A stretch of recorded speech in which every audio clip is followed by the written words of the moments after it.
Okie dokie. We're good. There was a check. I don't usually hit the... I usually hit the go live button on my stream deck, so it skips the pop-up that comes up.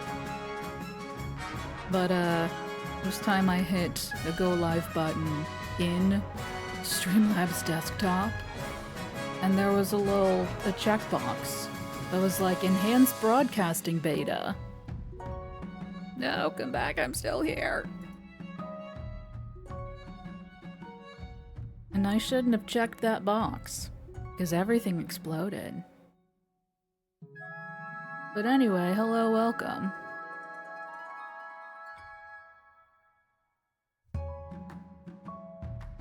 Hello, we're here.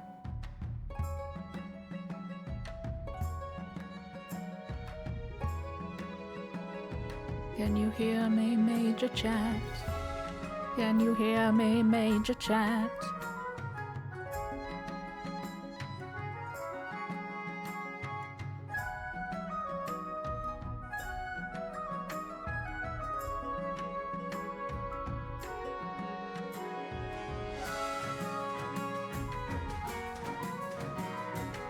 But like for real though, can you see, can you hear?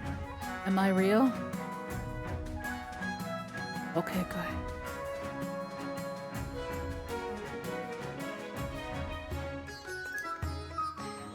I was wondering about that. Okay.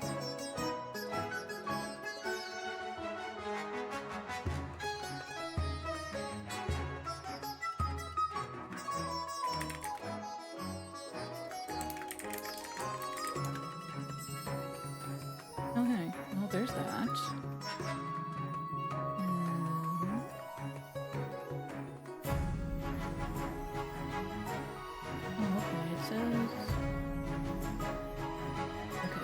The extension, it's on, that has overlay 1, replace, okay,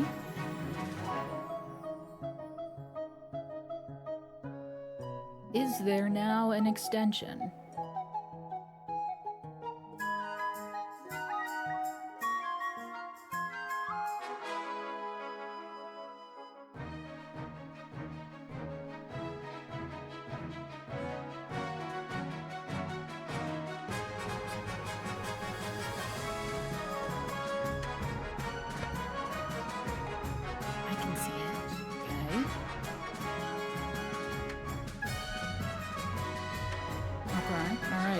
Extension.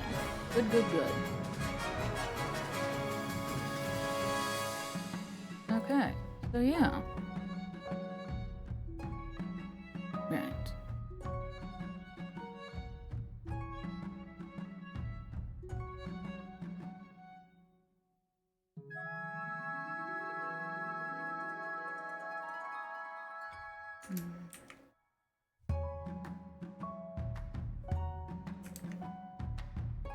I mean, I guess let's just go and see what happens. A new dynasty? Yeah! I'll cut a bloody path. It's time to cut a bloody path. My name is Palace. This dynasty is, I'm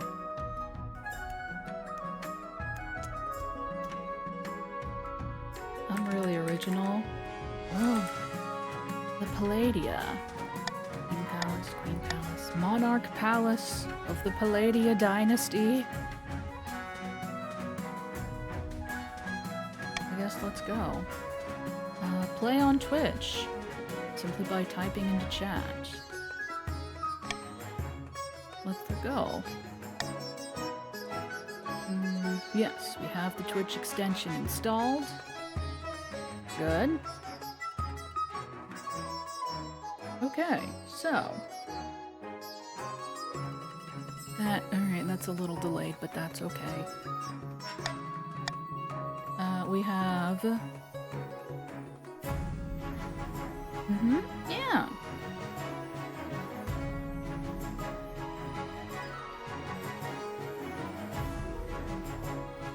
Let's see. We have the Barons of the Marsh. Barons are brash rural lords famous for their belligerence and fondness for hunting. Huzzah! The chiefs of the north? The chiefs are honorable warriors renowned for their pagan religion and prowess in combat. The counts of the east? The counts are ruthless aristocrats steeped in secrecy. Allegations of forbidden rituals are unproven. The grandees of the south? Grandees are impassioned duelists known for their strict adherence to honor, etiquette, and the ninth god. And the patricians of the coast. The patricians are wealthy, seafaring merchants noted for their cleverness, skill in negotiation, and ornate masks. It's just like Obscura. I forgot to turn that back down. Let's do that. Masks are cool. We need one more.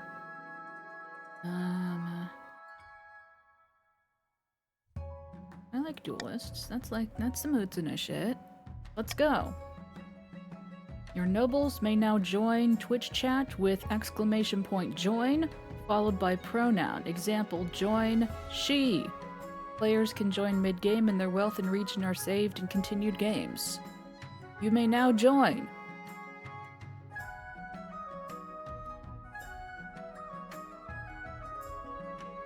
Let's go.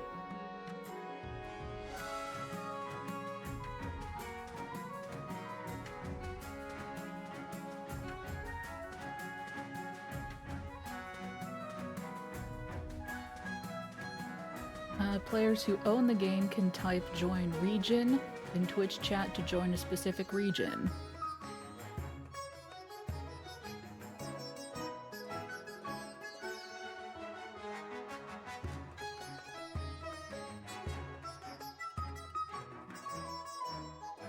Alrighty.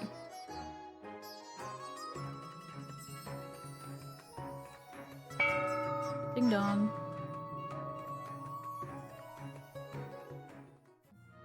Okay, primer. Acquire an monarch, winning. Acquire an heir, then complete your ambition to win. Your first reign will likely end in disaster. Heavy is the head that wears the crown. Monarch schemes. Keep an eye on the regent's schemes. If they pass all their stages, they'll win the game. Careful of the regent's defiant stat. If it gets too high, the regents may rebel against you. Nobles, that's you, winning. To win, pass all 3 stages of your scheme. Each stage requires you to get stats to certain levels, which are affected in votes. Yeah. How you vote is up to you, for your region's scheme, to stop other schemes, or for the good of the kingdom. If your defiance stat is high enough, you can rebel. This pauses your scheme and is risky, especially if you have low military. Each season, hello Bina, you can join with !join and then your pronoun. Each season you'll get 3 events to play. Click on one to get started.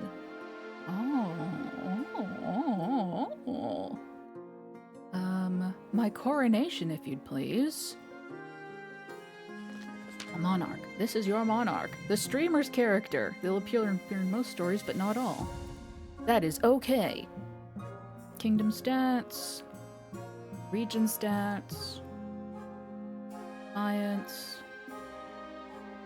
Noble list. Noble list. Oh. Me.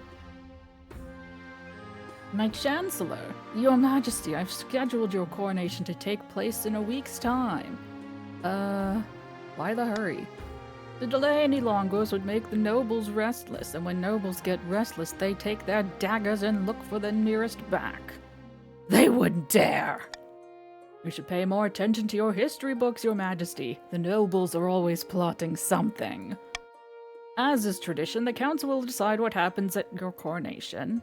But it's my coronation.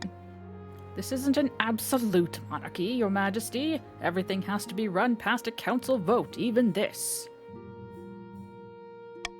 Shall we call the nobles in?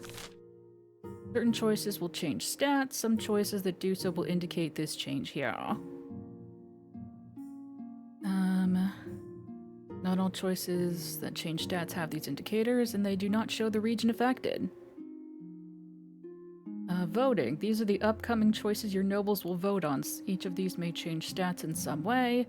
The monarch can change how a vote is run with a law. You may use one law per vote. Try using your veto on one option you dislike. When the vote opens, nobles vote using the command vote, followed by the choice letter. For example, vote A. The timer. May close the vote anytime after all nobles have voted or the timer hits 0. So, the options are A.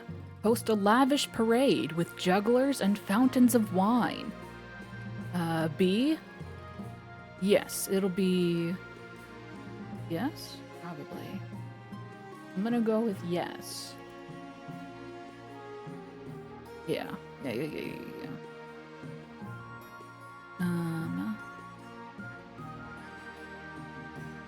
B. Invite foreign dignitaries and show off our wealth. C. Throw the monarch into the river. Or D. Outdated traditions. There's no need for a coronation at all. The vote is not open yet.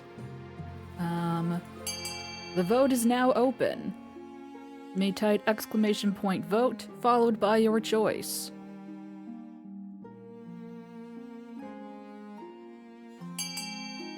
All right.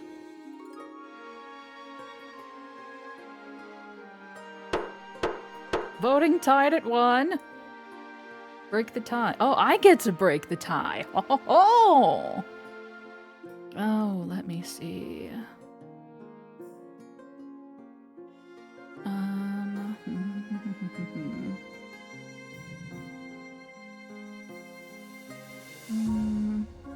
We get half of our money back is the thing. I should probably hang on. PS Sport. Which sport?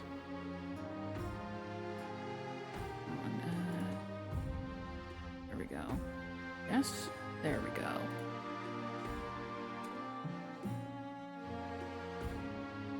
River tossing? Oh.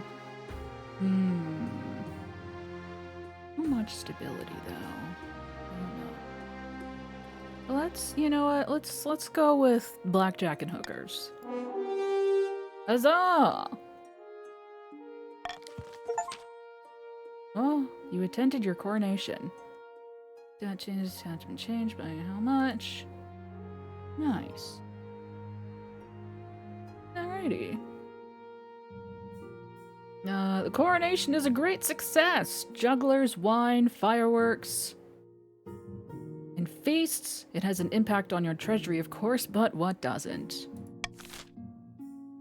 Oh boy. The council introduction. Now that you're the monarch, your first duty is to meet with the Council of Nobles. Your nobles hail from across the kingdom, the desolate east, the wealthy coast, and of course the scorching south. To the Counts of the East. It's Countess Vizquid. An honor to finally make your acquaintance, Your Grace. May you escape the doom that befell your predecessor. The Patricians of the Coast, represented by Lord Patrician, Big Detective Energy. A pleasure, Your August Majesty. I hope to see our kingdom prosper and grow wealthy under your reign. And a Grandee Jebrench, may the 9th bless your reign, Your Holiness. I trust you will conduct yourself with honor and faith. And with that, the introductions are done. The council hall immediately fills with raised voices as the nobles argue with each other and demand your favor. You sigh and sit back. Is this what the council is like? No wonder your father told you to avoid the throne at all costs. Oh, you silly nobles.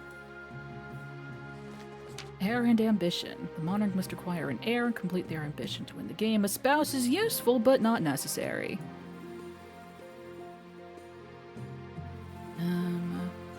Alrighty. Your Majesty. Ooh, a spy master. Is this Hubie?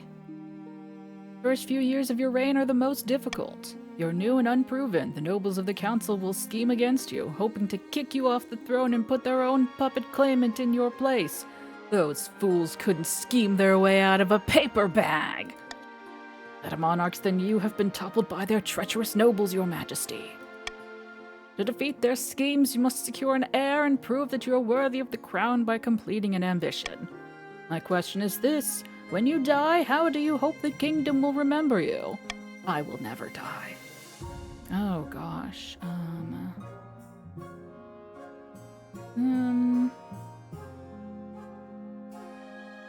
You know, let's do a peacekeeper. A nice peacekeeper. An admirable aim. I suggest over the next few years you focus on improving the kingdom's stability as much as possible. We're off to a great start. Once you have an heir, I will return to discuss how your ambition is progressing. Good luck, your majesty. And end season. Ding ding ding. Each region will now vote for one of 3 randomly selected schemes. Schemes are made up of 3 stages with specific stat requirements. Passing all 3 scheme stages places the region's claimant on the throne, winning the game. Tatiana of the Vizquid dynasty, infamous Eastern prodigy, leans delicately on a podium, whispering carefully. My fellow counts, in ancient times the East was its own proud kingdom. We can bring back those days of glory, but not while the false monarch palace wears the crown. Counts, Viz. Is your goal A, intimidation, raise stability, B, ascension, your goal is to lower your own faith, or C, possession, which is to lower your own defiance? That's not a whole lot of time.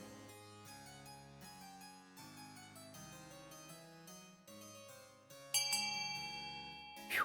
Hang on, can I? I sure can't increase the timer. Okay, well. Voting is closed. Intimidation.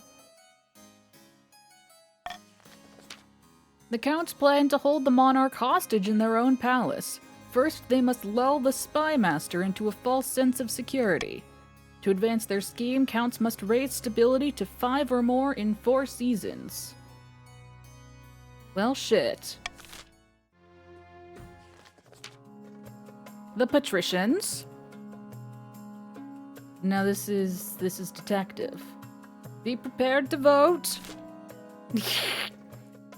Herona, of the Big Detective Energy family, infamous coastal elder, scribbles with a well-used quill on a hardwood desk, muttering in frustration. Fellow patricians of the coast, my claim to the crown is far more legitimate than that of Monarch Palace. Something must be done. A, sorcery, raise authority, B, conspiracy, lower treasury, or C, corruption, also lower authority. A, B, or C.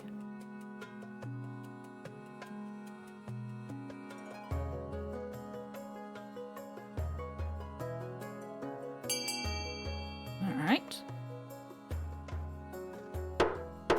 Voting is closed. Corruption. The patricians plan to turn the throne into a commodity that can be bought and sold at will. First, they must ensure that the rule of law is crumbling. To advance their scheme, the patricians must lower authority to 4 or less in 3 seasons.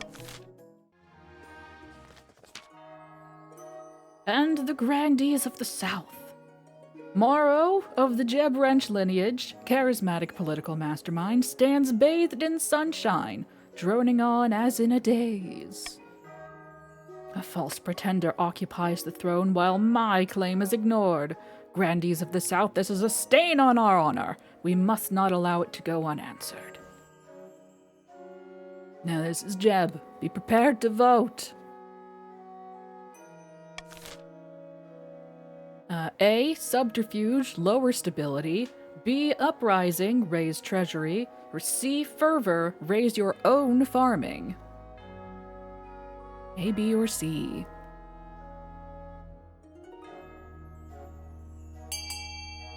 Alright. Voting is closed. You must raise your own farming stat. It is currently at 6. The grandee claimant Moro has been chosen by the ninth god to be the next king. He has promised a first miracle. Food for all! To advance their scheme, the grandees must raise their farming to 5 or more in 4 God, shit! Man! Renew the region's schemes and their claimants. When you have an heir, they will appear on the right of this page. If your reign ends abruptly, the nobles will vote for the next monarch. Vote is between 2 regions with the highest combined stats and your heir if you have one. Oh dear. Oh man. Oh heck. I can adopt a new law. More once a year at the end of winter. 1 new law at a time, maximum of 3 laws to use. Okay.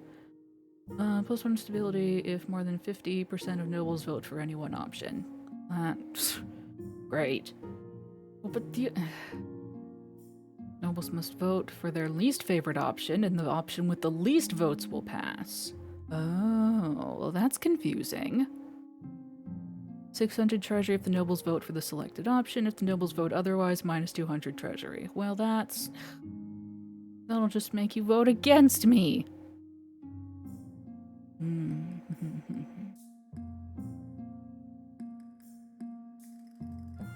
You know, this is confusing. Let's do that.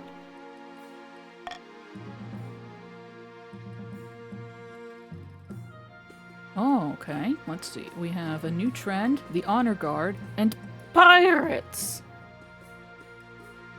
Honor Guard. Now that you're a monarch, you need personal protection. Well, I could plunge my sword into your heart right now, could I not? If I activate that thing, yes.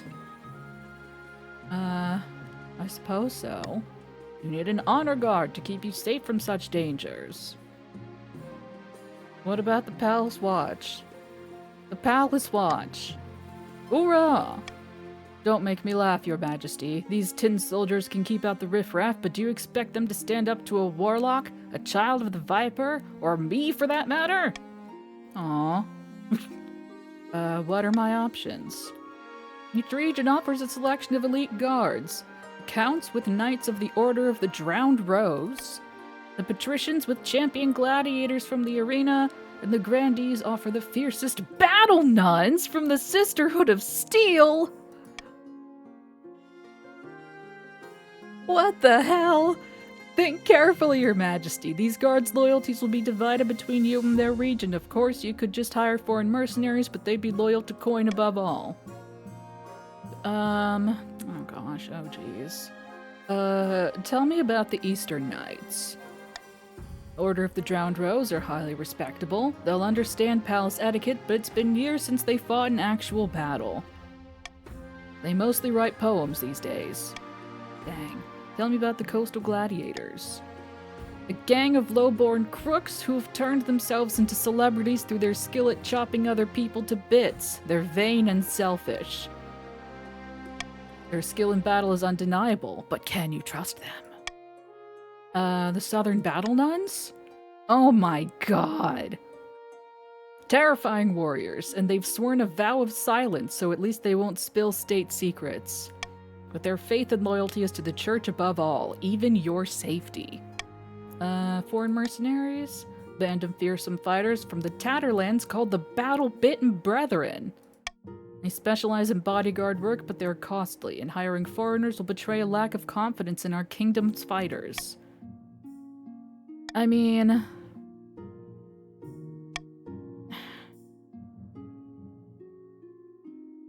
give me the battle nuns.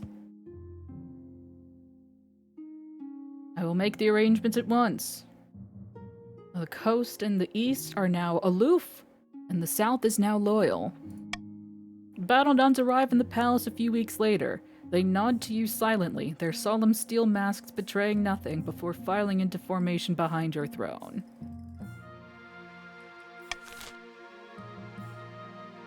Alrighty. Pirates! You must do something about the pirates that have been plaguing the coast's ocean trade routes. I lost a whole shipment of fine silks. And they killed the crew, of course, who won't be cheap to replace. Lord Patrician Big Detective Energy's wealth has decreased. Some choices have uncertain outcomes called challenges. These can either be random or based on a stat. The percentage shows the chance of success. Okay. Now this is not necessarily reverse voting. That's a thing that I have to activate, and I will tell you when I do so.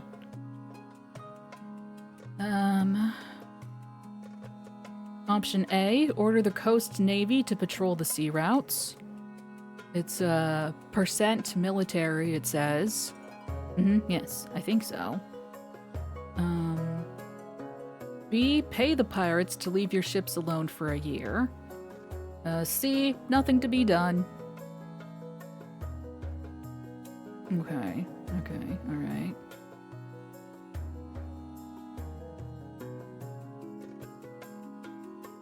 I don't entirely know what all of this means. Okay, so B, paying the pirates, lowers our treasury by 1,800, which is almost everything.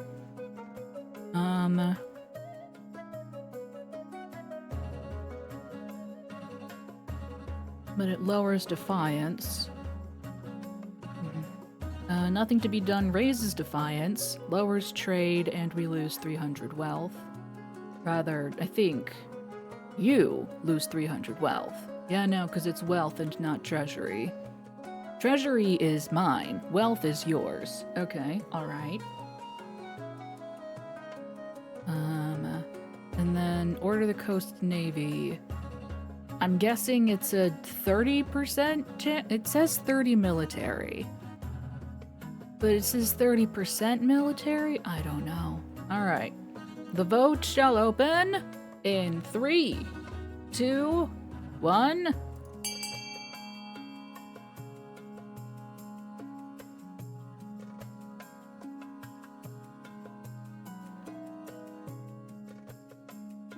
Don't do it.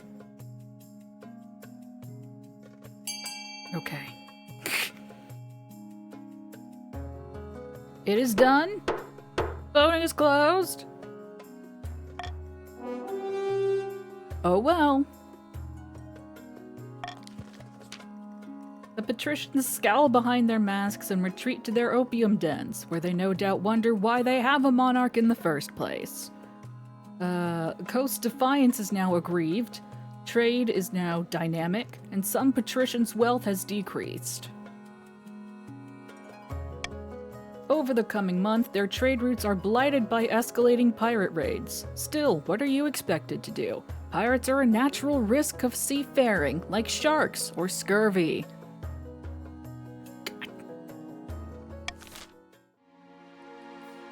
You voted for this?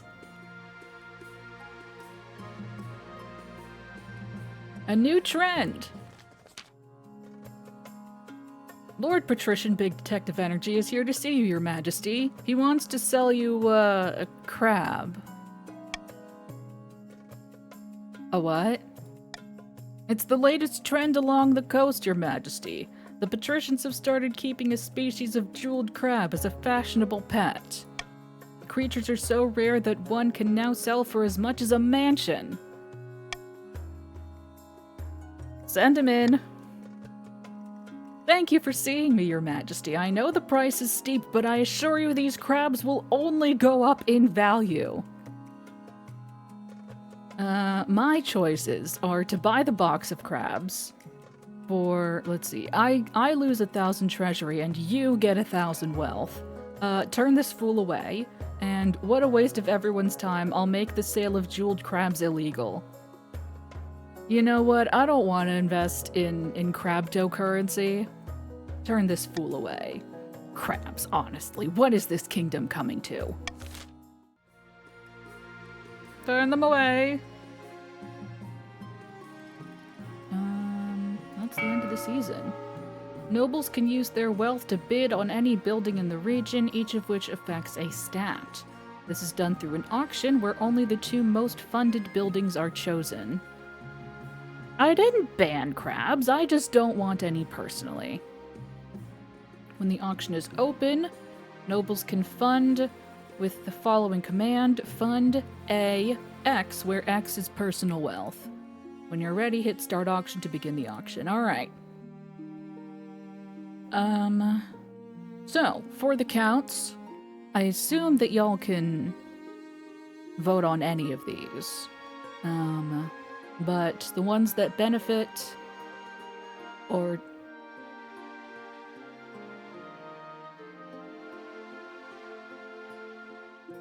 the ones that affect the counts are A, a library, which gives them +1 stability. Or again, no, just gives +1 stability. B, a prison, which is -1 stability. For the grandees, you have option C. It's an aqueduct, which gives you, presumably, +1 farming. Or D, a monument, which gives the entire kingdom +1 authority.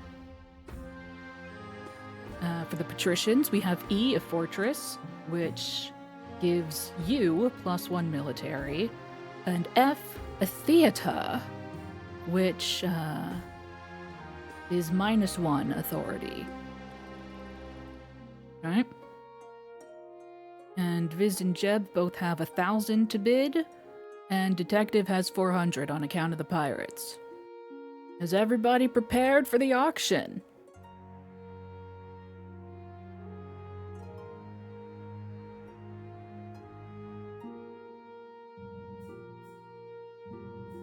The theater, the theater. What's happened to the theater, especially where dancing is concerned?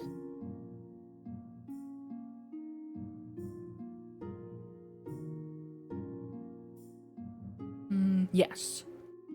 Exclamation point fund, the letter that you want, and then the amount that you are pledging.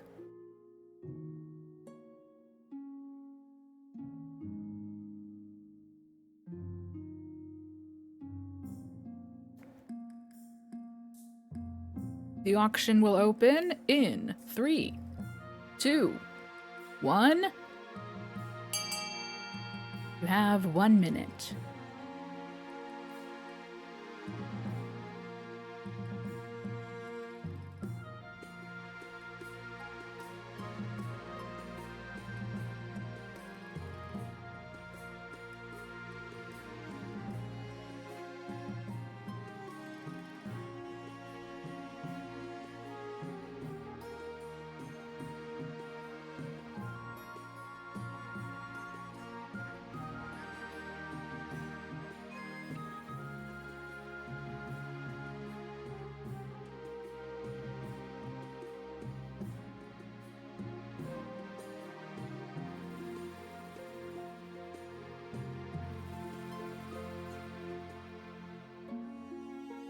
Ooh.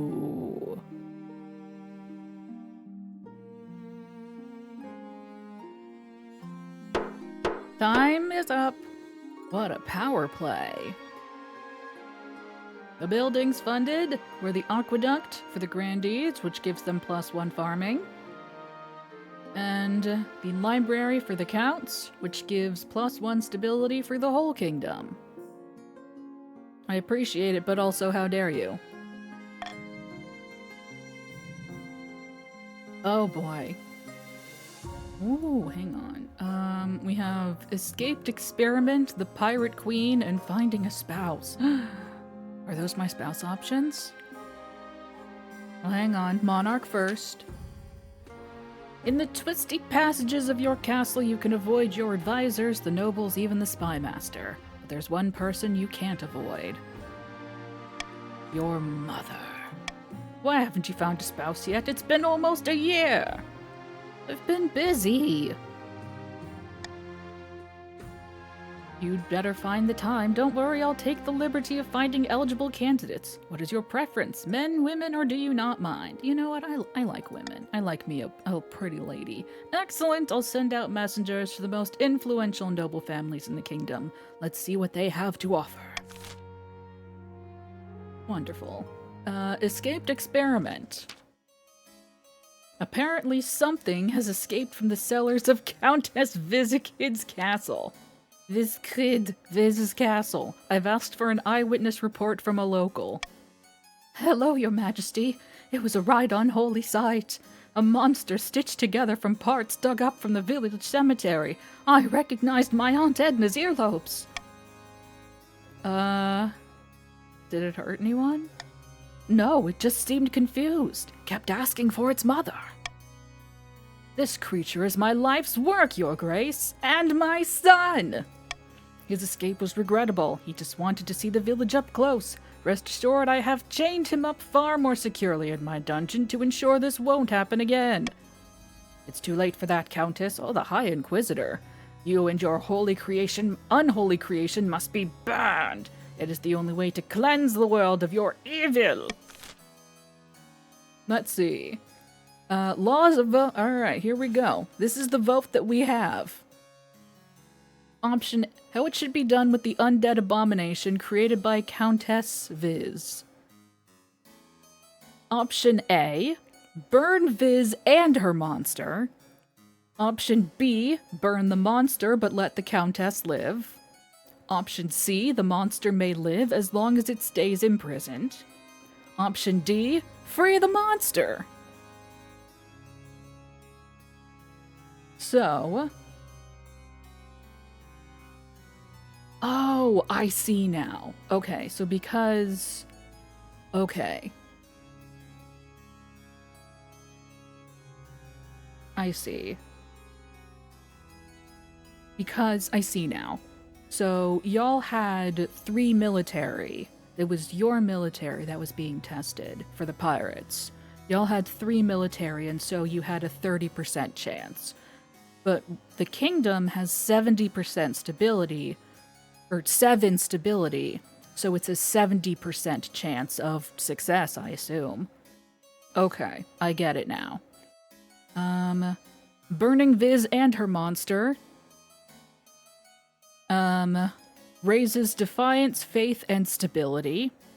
Burning the monster and letting the Countess live raises defiance and faith and lowers stability.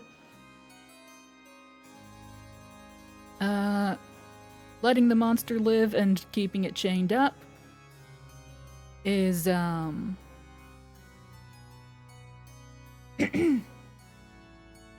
lowers defiance, stability, faith, and authority, and freeing the monster is a stability check with a 70% chance of success, probably.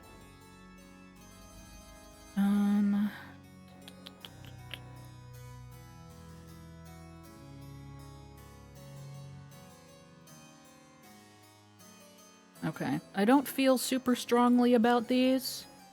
I mean, I would like to free the monster, but you all also seem to want to free the monster. The voting shall open in 3, 2, 1. Vote!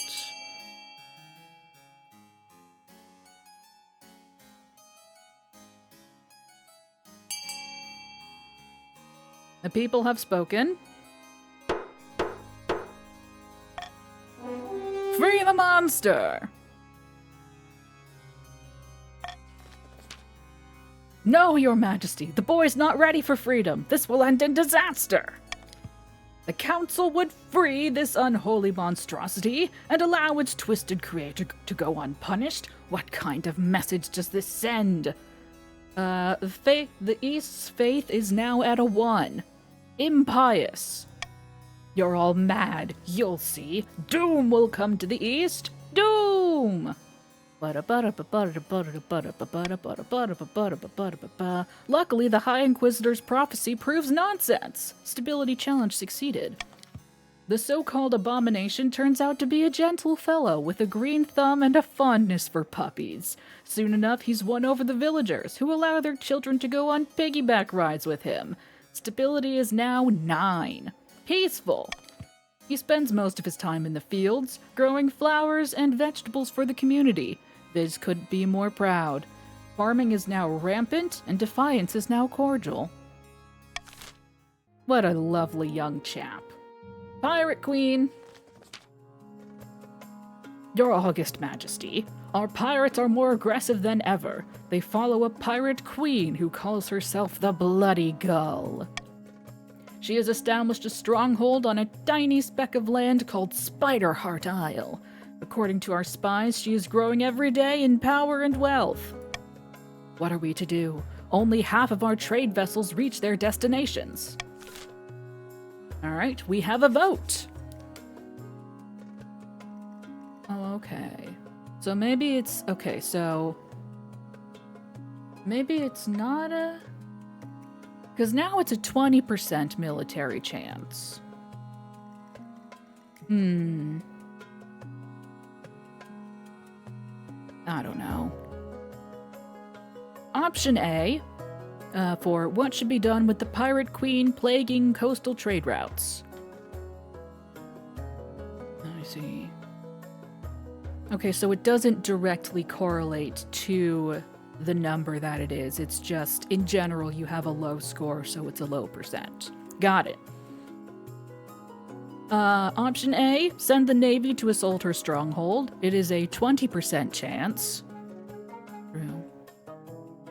20% chance of military success. Option B, pay the pirates a hefty sum to leave your ships alone for a year. This lowers defiance and costs the treasury 1,800. I don't love that.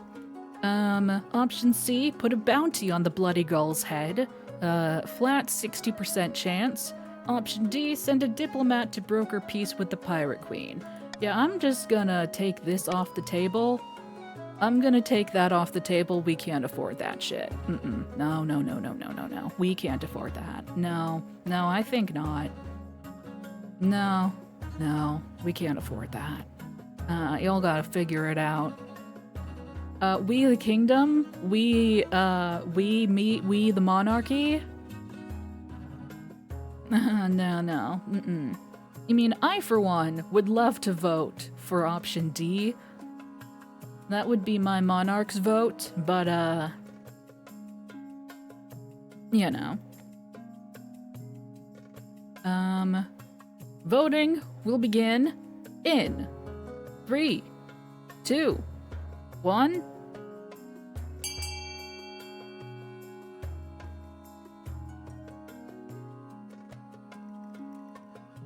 Excellent.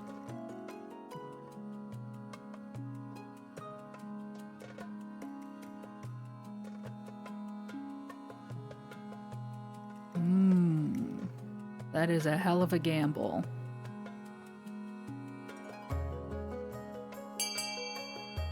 All right, a 20% chance. Voting is closed. Send the Navy to assault her stronghold. Military challenge failed. Who could have seen this coming? The pirate fleet is many times larger than expected, and they've got their hands on a new invention out of the Republic of Kurth, something called a cannon. Challenge failed. The coast's military is now 0. It is helpless. Trade has gone down again. It is now modest. My authority has gone down by 2. Authority is now ineffective. God damn it! This is what you wanted. This is what you wanted. This is what you wanted. God damn it. Shit. Just a few of these cannons are enough to even the odds. Your navy is scattered, and a dozen of your finest warships are sunk without trace. In the battle's wake, it is clear that the Bloody Gull is the true ruler of the Ghost Sea. She will be taking a terrible toll on your trade routes for years to come. God damn it.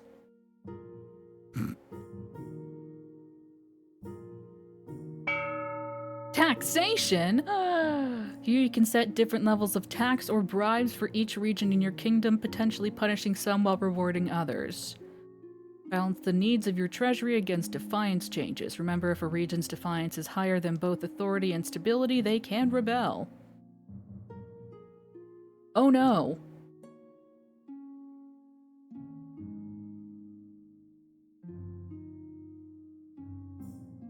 All nobles gain wealthier, but one region gains extra wealth with a trade bonus. Regions with a higher trade stat are more likely to get a trade bonus. Wait. Higher than both authority and stability, right? Right? Not just one or the other. It has to be higher than both of them. Right? Guys?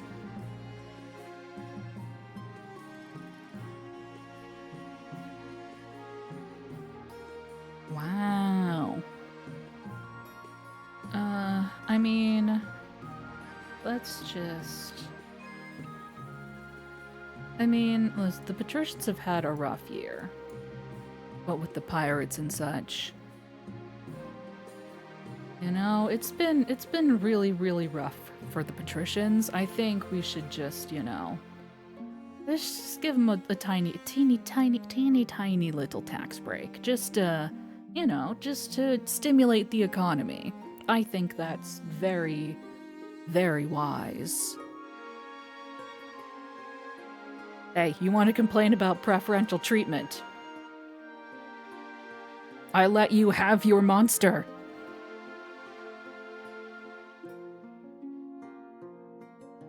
Hell. No, you know what? No, this is a game about reading. I see what you're trying to do.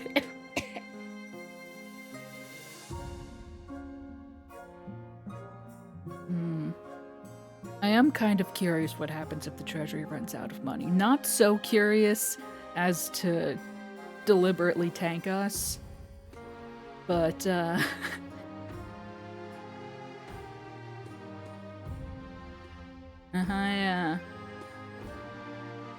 Alright, let's do it. Good. Defiance is now down to 4. Now, insolent!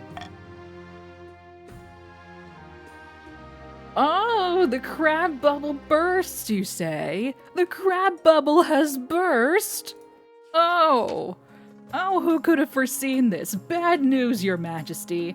A new reef has been discovered which is overflowing with millions of jeweled crabs. Crab prices are crashing catastrophically. What?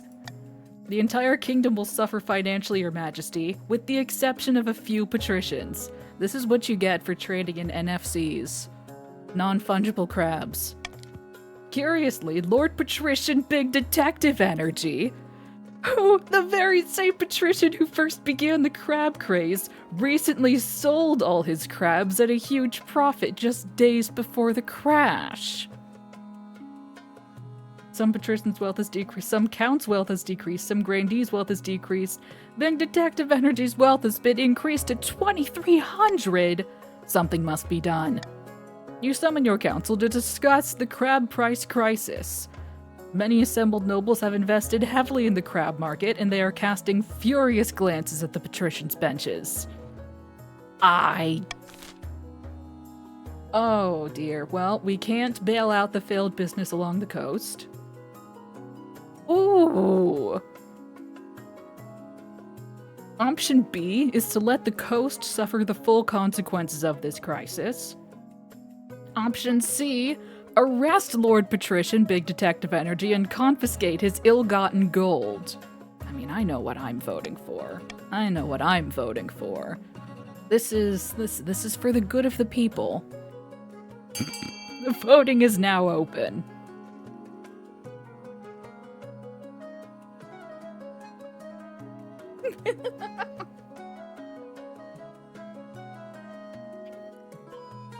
Wait. Why do I feel played now? Why did you vote to also do this? Wait, hang on. Oh no, I'm afraid now. 3 nobles and the monarch. Your soldiers storm Lord Patrician Big Detective Energy's opulent mansion, arresting him and confiscating his ill-gotten crab gold. The trial will be held as soon as possible. Coast trade is now poor. Defense is now mutinous. I hate that. Lord Big Detective Energy's wealth has decreased back to 800. Kingdom stability. is a little lower, but the treasury is now 3350. Outraged patricians protest that your actions are illegal and make a mockery of the law. Don't they know you're the monarch? Honestly. No, this is insider crab trading. No. No. We have laws about this. Probably. Eligible options! I have found 3 potential matches for you. 1 eligible woman from each of the kingdom's 3 regions. Choose wisely, you'll be securing a powerful alliance. What if I don't want to marry any of them? That's a decision that can wait until after you've seen them, isn't it? Your mother leads you to the Great Hall, where she's arranged 3 portraits on easels. For now, each is covered by a cloth. I don't even get to meet them? There's no time for sentiment. You just need a match that befits your station and suits your political needs. I still need to fix that. It was fixed. Why is it no longer fixed? Well, I don't know. She whisks away the cloth from the first portrait. This is Valentina, the eldest daughter of the Eastern Viz dynasty. In her youth, she ran off and tried to join a circus. They found her in the end, thank the Ninth. She had a laboratory installed in her castle, and spends most of her time there conducting bizarre experiments. She did have to suppress a peasant revolt on her land recently. I wonder why. Intriguing candidate. From the coast, we have Camilla, the wealthy heiress to Lord Patrician Big Detective Energy's estate, slightly less wealthy now on account of the crab crisis. I mean, just look at her. She's gorgeous, and apparently she's got a silver tongue, too. You know, her interests are typical of the coast. Money, and making more of it. There was also a scandal recently where she was publicly critical of the church. Nothing came of it. Could be worse, could be better. And finally from the south, Bellona, the eldest daughter of the Jebranch lineage. She's reputed to have an ego the size of the sun, but there's nothing wrong with confidence, right? Like many in the South, she claims to put her faith in the Ninth God above all worldly concerns. And she's got a grand plan by all accounts. She wants to change the world. An ambitious a woman with ambition? Not bad. Of course, by picking a candidate, you'll anger the other regions, but you'll gain a lifelong alliance. Ah, hell.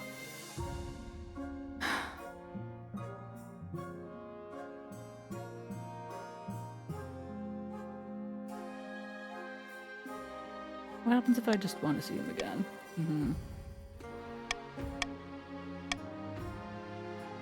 Ah, hell.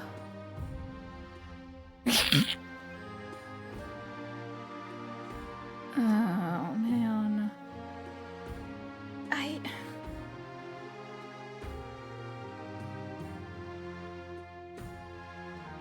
I like her. I really do. Man.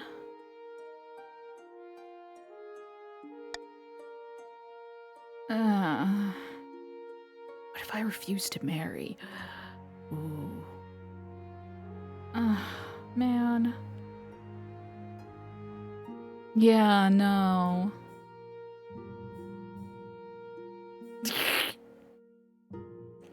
Yeah, listen, the coast is... The patricians are very upset right now.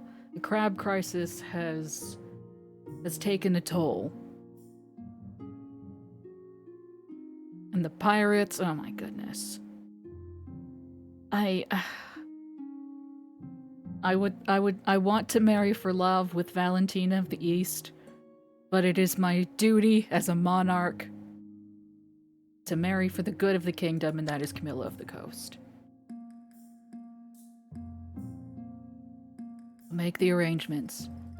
The coast is down to 4 defiance, and the east and the south have gone up 1.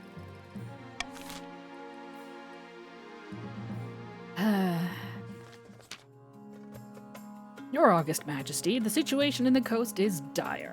The patricians, the monarch's navy, is in tatters. So few ships remain that I fear we lack the presence to patrol our trade routes. We must bolster our dwindling forces in the coast. Who knows what will happen to our people without protection? Okay. What can be done to address the military downturn of the coast? A. Hire a mercenary company to help protect the coast. This will cost the treasury $1,500 and raise the coast's military. Option B. Employ traders from the south to build new ships, 60% trade. And option C. The coast has no need of sailors, leave them be. As a 90% stability check. That's the get up and stretch chime. We'll do it after we vote. The vote will open in 3, 2, 1.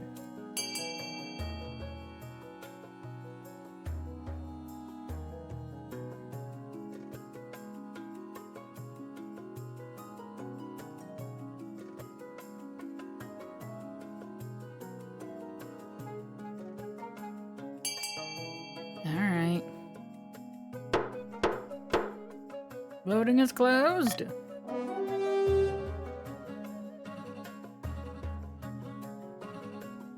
Alright. A coast without ships is like a library without books. You set Southern carpenters, Wainwrights, and Coopers to making sea vessels to replace those the patricians have lost.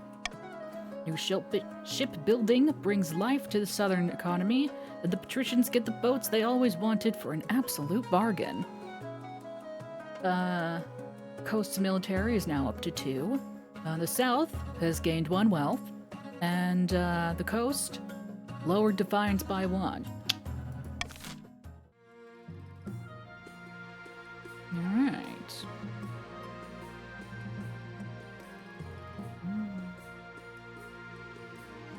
Fish medium. Frozen waves. Okie dokie. Everybody get up and stretch.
Okay.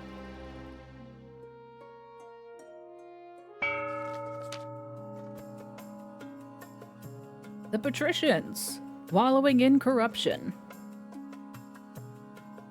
In a dingy seaside tavern, 2 patricians of the coast meet to plot their latest scheme. Good news, my friend. The palace officials have been accepting my bribes. They're becoming more and more open to corruption.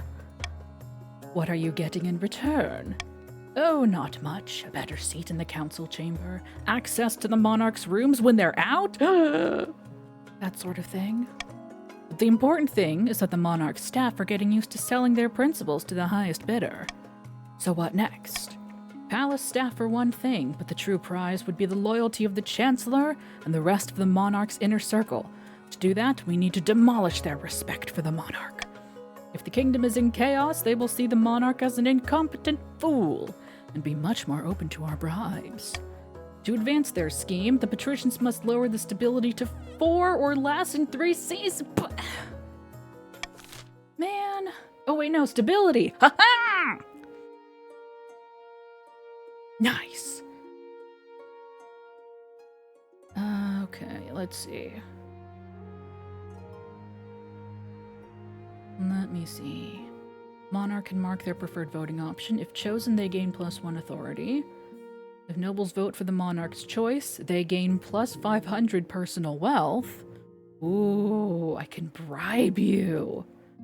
Timer set to 15 seconds, and the vote will automatically close once the timer is over. Let's see, I haven't used this one. Oh, baby. End the year. Oh, the royal wedding. Okay, hang on. Let's... You know, maybe we resolve that one last. Counterfeit currency. Yeah, no, I'm not going to use the timer one. The South has been prosperous of late, but my tax collectors are reporting suspicious coins in the latest takings. The whole region is awash with fake money. The council needs to act. What can be done about the counterfeit coins in the South? Option A, tell everyone in the South to examine their coins and return any duds. Option B, offer a substantial reward if the counterfeiters are caught. Option C, order your artificers to invent a new coin that's harder to counterfeit. Crap coin.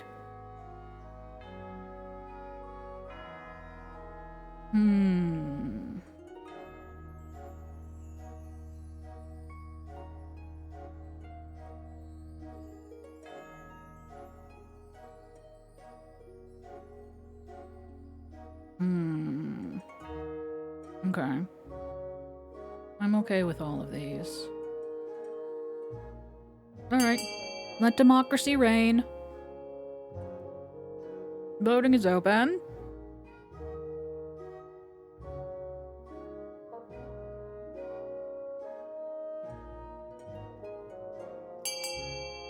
Alright. Voting is closed.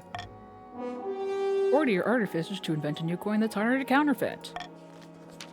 After weeks of experimenting, the new coin is invented. It has a special pattern of ridges along the rim that make it nearly impossible to counterfeit. However, they're much more expensive to manufacture. Rolling them out across the kingdom will take time. Meanwhile, people continue to use the old coins, impacting trade in the South. Ooh, trade in the South is down by 2. Stargazing. This simply can't go on, Your Majesty. These arch-boffins think they know everything, but they know nothing of the Ninth God's wrath. Please, Your Majesty, we found a perfect site for an observatory high in the southern hills, but it's on Grandee Jebwrench's lands, and they refuse to let us build there.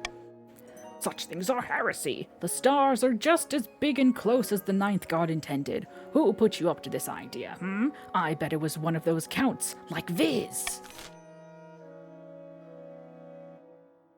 Should the scholars be allowed to build an observatory on Jeb's lands?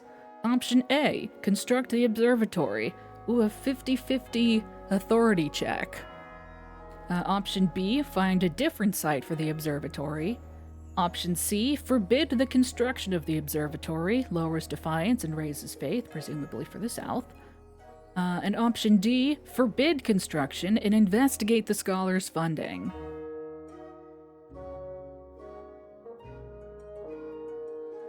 Okay, alright.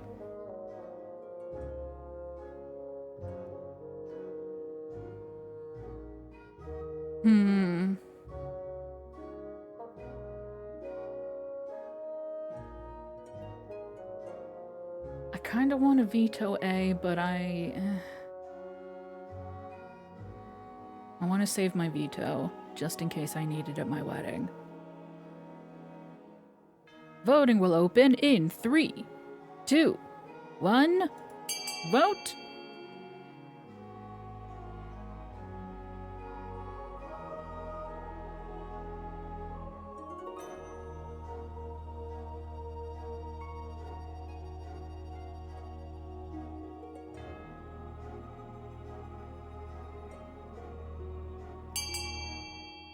Well then.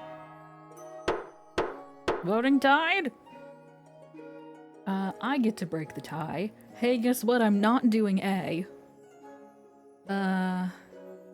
Let's find a different spot. Let's just find a different spot. You search far and wide for an alternative site in the Southern Hills, but the other grandees have similar concerns to Jeb. Eventually, the scholars reluctantly build their observatory on the coast, but the lack of elevation and frequent rain from the sea mean they make little progress with their stargazing. Within a few years, you imagine the place will be shuttered and closed. At least the nobles wasted their own money for once. Dang. Dang. No stars for us. Royal wedding! Your wedding to Camilla is, naturally, the talk of the kingdom.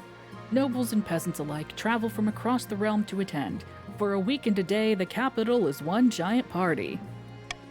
It feels like you're the only one not taking part. Instead, you're getting ready for the ceremony. Soon enough, you're standing in St. Bertrand's Cathedral with Camilla at your side. Do you take this woman as your lawfully wedded wife? Oh, what if I just said no? Nah, psych, fuck you. I think not. I will not be marrying this woman. Fine, I do. Then I pronounce you married in the eyes of the kingdom. Chivo. After the wedding, of course, there's a feast, and after the feast, a dance. Your new wife Camilla laps up the attention, delivering a witty speech in which she flatters you outrageously. Nice. Nice stability. Authority goes up. Everyone's defiance gets lowered. Isn't that wonderful? Everyone loves a wedding. By the time you find yourself alone with Camilla, it's past midnight and you've never felt more tired. You danced so very beautifully. It was such a wonderful day, wasn't it? Yes, darling, it was. Gazing longingly to the east. You endure a long conversation in which Camilla seems determined to flatter you relentlessly and agree with everything you say. By night's end, you still don't know who Camilla really is. Her real personality is concealed beneath 100 layers of etiquette. You go to your separate bedchambers, still strangers. Dang. I wonder if I should've... Yeah, I don't know. I did choose this.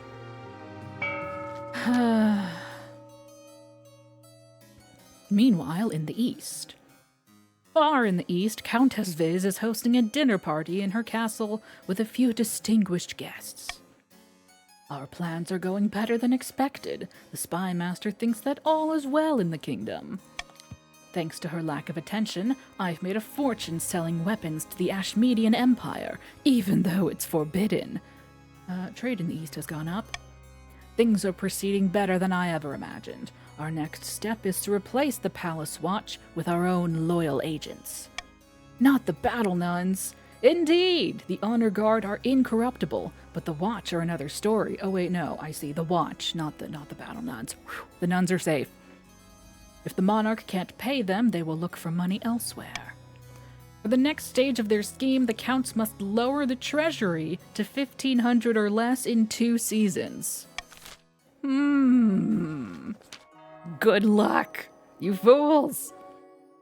Meanwhile, in the south, the prophesized Ninth Herald has finally manifested on Celeste Af, taking the form of a humble noble known as Mauro, who hails from a farming town in the Southern Hills. Or so the grandees claim. Aha! Peasants all over the south are flocking to you, Mauro. I knew you could do it. The plentiful crops have been a significant boon to our economy. Now that's what I call a miracle. Trade in the south has gone up. Praise be! But this is just the beginning. With him on our side, we will capture the minds of the common folk and lead a holy crusade against the false monarch. The people still need a push, however. With just the right amount of chaos, the peasants will take up arms and die for you. For the next stage of their scheme, the grandees must lower stability to 4 or less in 2 seasons. Hey, wow! Oh wait, stability! Aha! Fools! Oh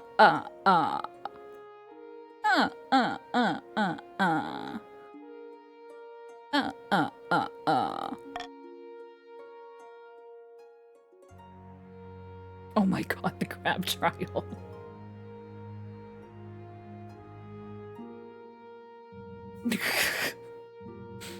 Damn it. No. Or less. Or less. Ah, hell. Alright, off to the crab trial. After months of delay, Lord Patrician Big Detective Energy is finally due to stand trial for his crab-related market manipulation.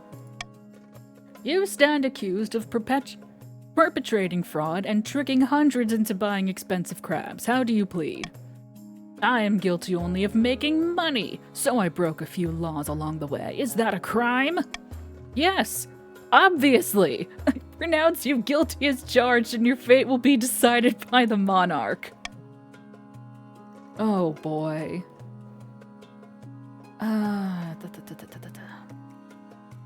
Pardon the offender will have a questionable effect on defiance. They'll probably lower defiance for the patricians and raise them for everyone else. Imprison the guilty party, probably raise defiance for the patricians, and also raise my authority. Hang the scoundrel! Hang on. No, we need to... I mean, no. Let's not be hasty. Off to prison. Nice. Lord Patrician, Big Detective Energy, is dragged away in chains, wailing for clemency. Most of the watching nobles agree that justice has been done, except for the patricians of court. Patrician defiance has gone up. I am now credible authoritarian. Please, Your Majesty, Big Detective Energy has young children who is supposed to pay for the upkeep of his villa. Big Detective Energy II has joined the council.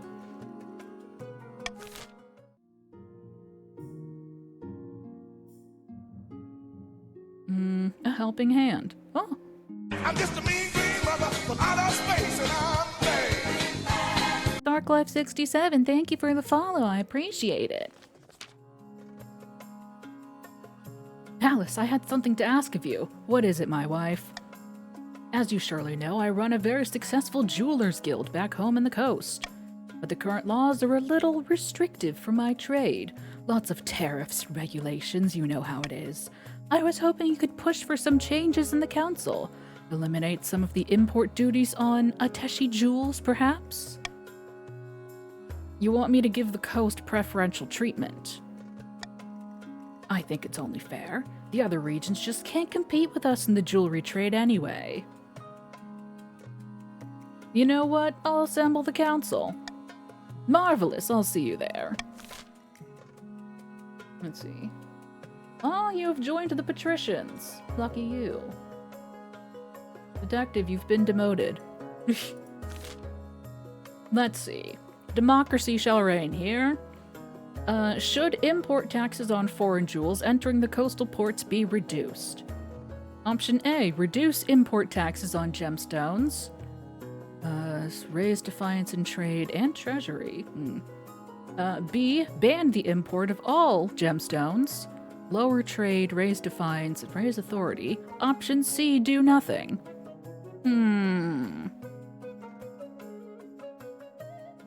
Okay. Alright. I will let democracy, this mini democracy in this, you know, within the monarchy. Voting will begin in 3, 2, 1.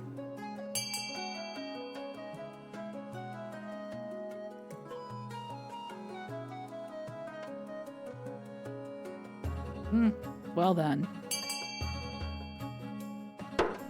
Voting is closed! Sorry, wifey.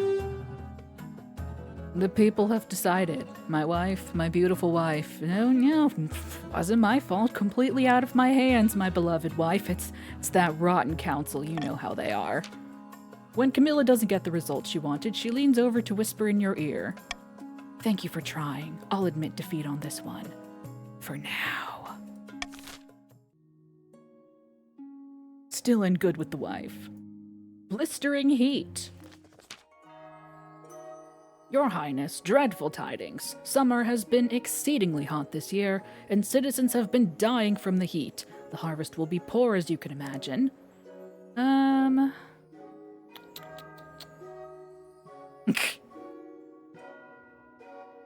Oh gosh.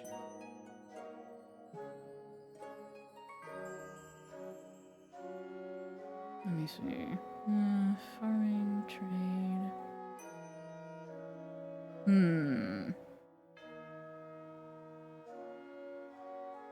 What can I do? Perhaps, if your majesty and the council are willing. How will the kingdom react to the heat wave in the south? Option A, force peasants to work through the summer, which will raise defiance and authority and lower stability.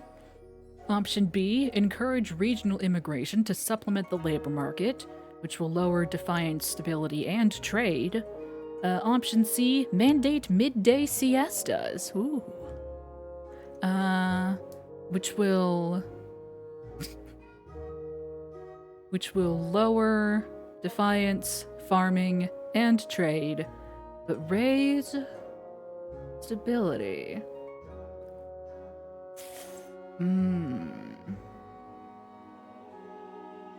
Sleeping is really good for you. Don't you all agree?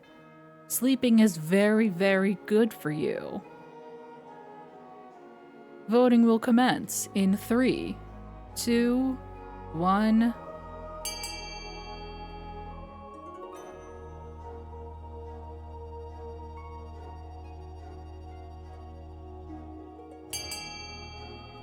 Traitors, all of you.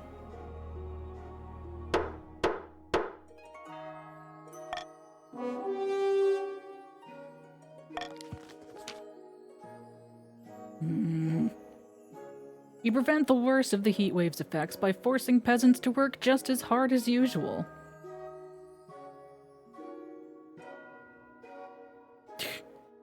Defiance has gone up, authority has gone up, and stability has gone down. Many die underneath the scorching sun. People start comparing you to King Archibald Goldfinger, an insatiably greedy tyrant of centuries past. Thanks. Thanks, Council. For nothing.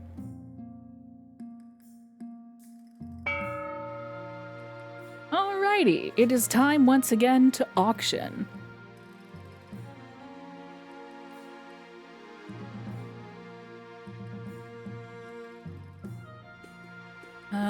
We have, for the counts, option A, the library, which raises stability.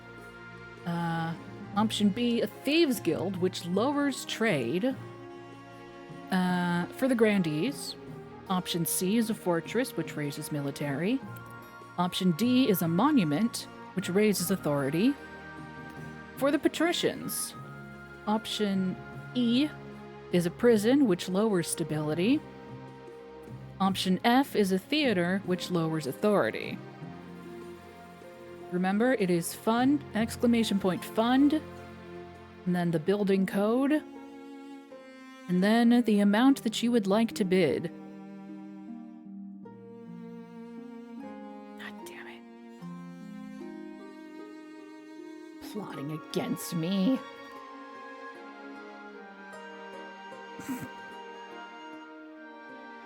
Alrighty. The auction will open in 3, 2, 1.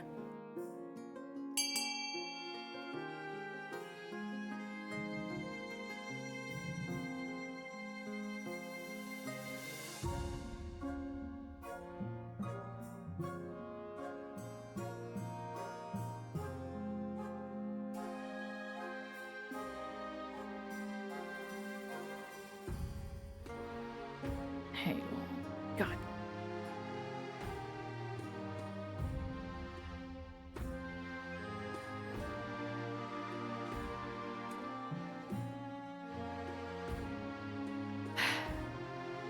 Not even doing a second one? There you go.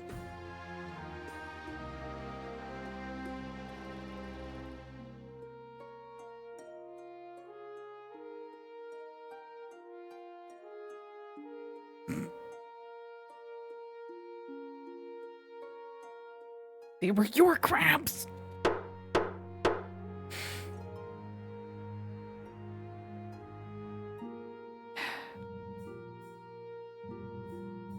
We've successfully built a prison, which lowers stability, and a fortress, which raises the coast? The Grandee's military, the South. God. Oh, we have over in the East now. Yeah, you know what? Maybe we do mine last. Crop blight. Crop blight. Oh. Pardon me, Your Majesty, but a terrible blight has been affecting our barley crop in the east. What can we do about that? It breaks my heart, Your Grace, but we need to abandon the harvest and raise the affected crops. Hopefully that will contain the spread, though it'll mean a hard winter.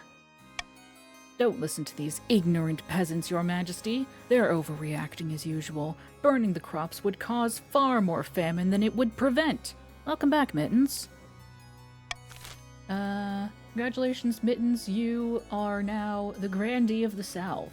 A Grandee of the South. Let's see. What should be done with the blighted crops? Option A, raise. Raise as in burn, not raise as in raising. Raise the blighted barley crop. This will lower farming and wealth by 300. Yes, you do, Mittens.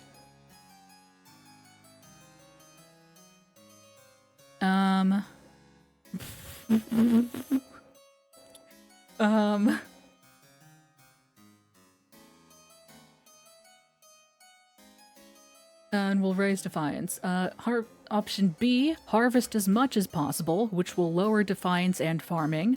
Option C, consult a witch, which lowers faith and raises farming. Option D, pray to the ninth for a miracle, which is a 0% success on a faith check.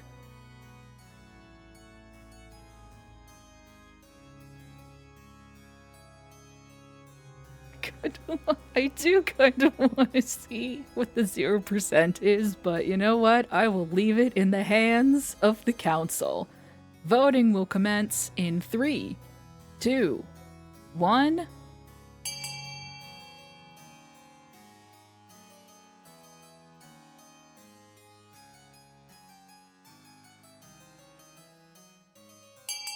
Cowards, the lot of you. Voting is closed. Consult a witch. A local wise woman who lives in a thatched cottage nearby offers to work some minor hedge magic and return life to the soil. I can heal your ravaged fields if you keep the Inquisitors out of my lands. The Counts are so desperate that they accept despite the High Inquisitor's deathly glare. Soon the fields are rippling with renewed crops. Faith is now 0, you are heathens. And forming is now a cornucopia. Nice. So much food. The Archbishop's request. Oh dear. Your Majesty, I wish to speak with you about the situation in the East. The Counts have long been a matter of suspicion for those of us in the Church, but now idolatry and devil worship are commonplace across the whole region. Allow me to send some of my best missionaries to the East. It's for the good of the realm.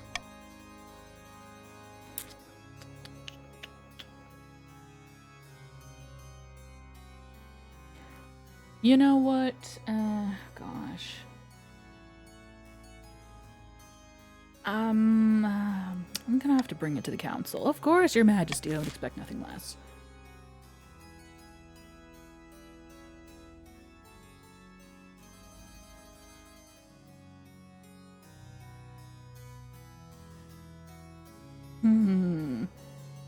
Okay. Alright.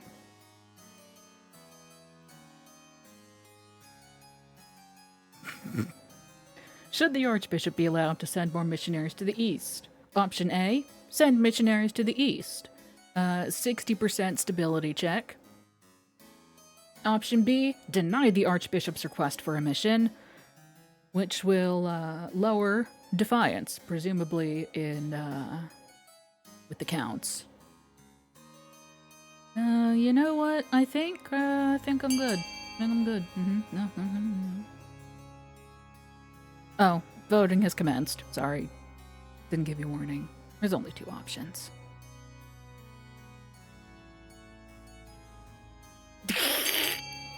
Damn.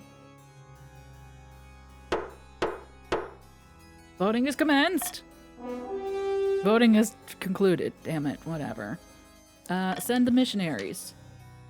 This is a power play by the church, plain and simple. We won't forget this. Defiance has gone up in the east. The mission goes ahead despite protests from the counts. All in all, it's a success! Yippee! The missionaries convince hundreds, perhaps thousands of Eastern peasants to be inducted into the 9th Church. Your faith is now 3. Get Jesus on. Now about my heir. Your marriage to Camilla is not what you'd hoped. She seldom sleeps in your bed, and over breakfast you exchange only a few frosty words before she departs to a board meeting. The last thing on your mind is procuring an heir, but the needs of the kingdom must prevail. Congratulations are in order. The royal wedding was a magnificent affair. It went alright, I guess. Hi, Poe. You're still in power, aren't you? Still got the crown on your head? That's what matters. You've done well so far, but something's still missing. An heir. You need someone young, whose loyalty is assured. A child of your own would do the trick, even if they're a bastard. Or the youngest of your many cousins. Pretty sure I have a bastard child lying around somewhere.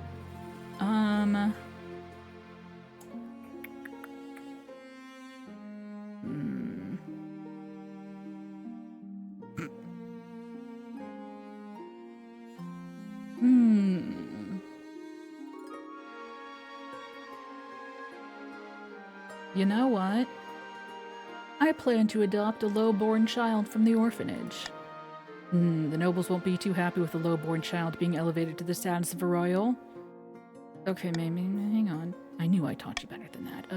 Okay, well...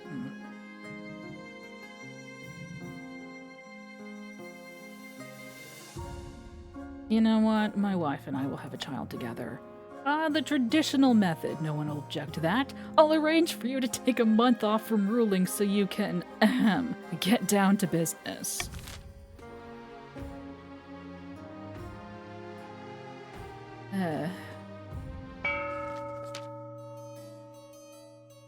In the darkest depths of an eastern forest, Countess Viz has gathered her fellow plotters around a mossy stone obelisk.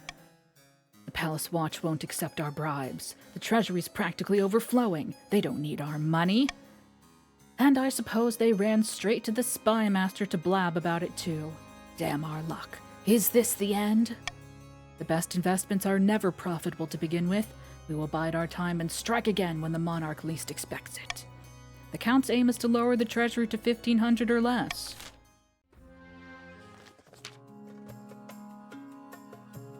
Sitting on a bench outside a sun-bleached villa, 2 patricians of the coast meet to plot their latest scheme. Not a one, Jeb. It's a beautiful... Lord Patrician Big Detective Energy the Second. It's a beautiful day, isn't it? Birds are singing, the market's in full swing. Do you hear that on the wind? You can make out the laughter of children playing a game. Ah yes, delightful. Wrong! It's horrible! The kingdom is totally serene, and our plans are in ruins! The monarch's advisors are happy with their rule. We can't buy their loyalty yet. Believe me, I've tried. The patrician's aim is to lower stability to 4 or less. Deep in the south, a grandee paces along the balcony of their hillside villa. It's just not enough. The peasants love Morrow and believe the miracles, but they won't rise up to put him on the throne. Thank you for changing your name color, Mittens. Appreciate it. They'll come around. The monarch's golden age can't last forever, can it? The Grandees aims to lower stability to 4 or less. Oh boy, tax time! The Counts discover treasure worth 500 wealth in a long-abandoned crypt. The other nobles gain 200 wealth. Okay, well. Good job, Counts. Good job, Viz. No.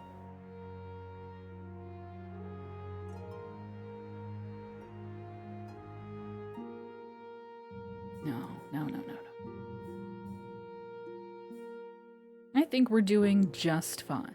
You know, Mittens, I didn't get it at first, and I am genuinely glad that you explained it. Thank you.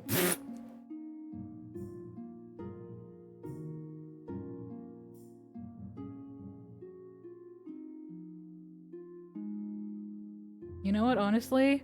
Viz, you were already purple. It's like you knew.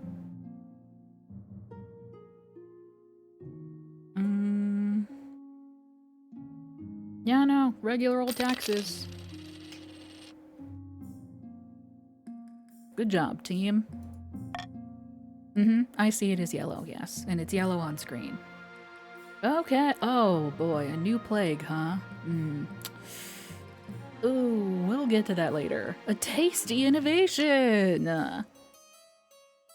I don't mean to exaggerate, Your Majesty, but I believe I have pioneered the most incredible invention in the history of mankind.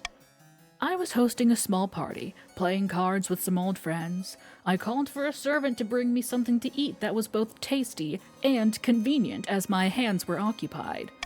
What my servant brought me that evening will change the world forever, Your Highness. Sounds like your servant invented it. Yes, and he's my employee, so I own the idea. It's only fair. Behold! She holds in the air a plate. Atop the plate are 2 slices of bread with a piece of meat wedged between them.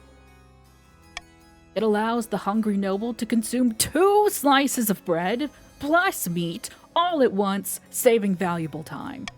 Meanwhile, the bread serves as an impregnable barrier, preventing one's hands from being besmirched by meaty juices. Astonishing. Naturally, since this is my invention, I propose we name it after me. In a few years' time, I expect everyone to be enjoying a nice Viz Kid for lunch. But naturally, this innovation cannot be made available for free. Every time a Viz Kid is consumed, I expect a small royalty payment. Should Viz receive royalties for the consumption of a Viz?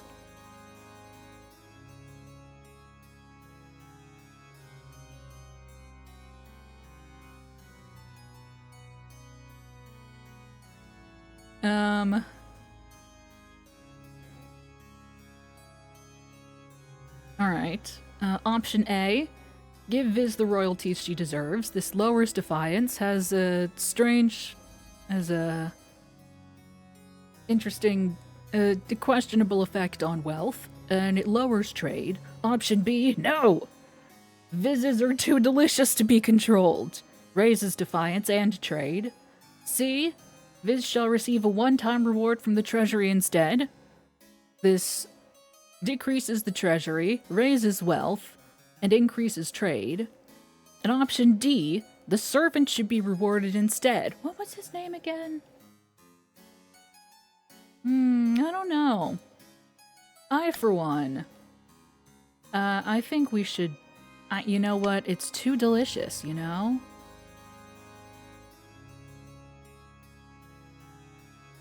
Ooh, what if his name is Sandwich? We need to know. We need to know. I think we should, you know, give the servant their due diligence. Voting is open!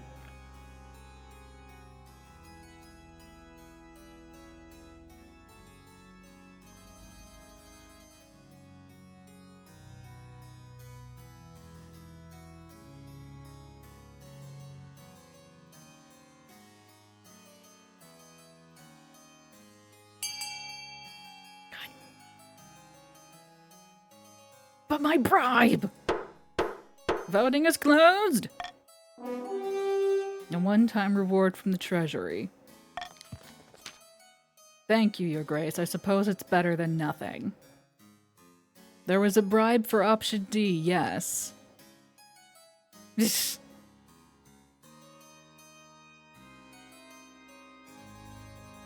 Not that it mattered. Viz's wealth has increased. The treasury is now 2,900.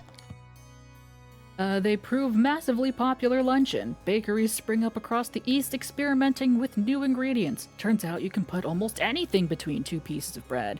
I also want to know who the servant is. Trade is up in the east. Alrighty. About face. Your Majesty, the new anti-counterfeiting coins are almost ready to roll out in the south. We have an issue, however. The common folk now associate your face with the old, valueless coins. Perhaps we should replace your image with something else. My face has nothing to do with the forgery. Try telling the common folk that, Your Majesty. If a coin has your face on it, they call it Palace's folly and refuse to accept it as legal tender. Man. Not to worry, Your Majesty. I know who could shoulder this burden. Why don't you put Mauro's face on the coin? I know you have your differences, but Mauro is a notable public figure in the South. Damn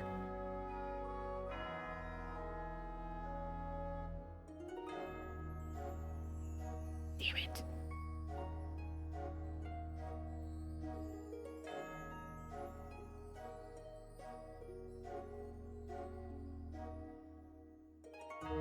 Okay.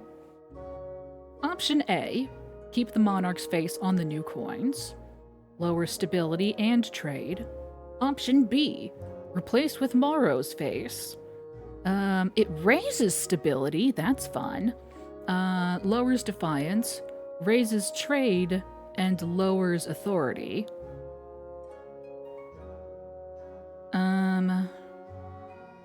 Option C, replace with the treasurer's face.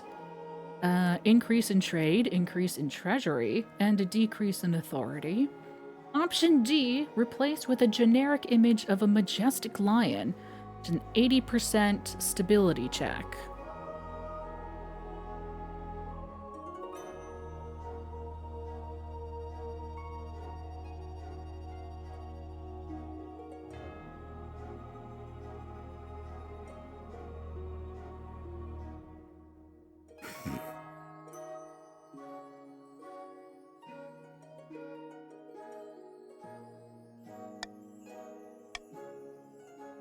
Voting will commence in 3, 2, 1.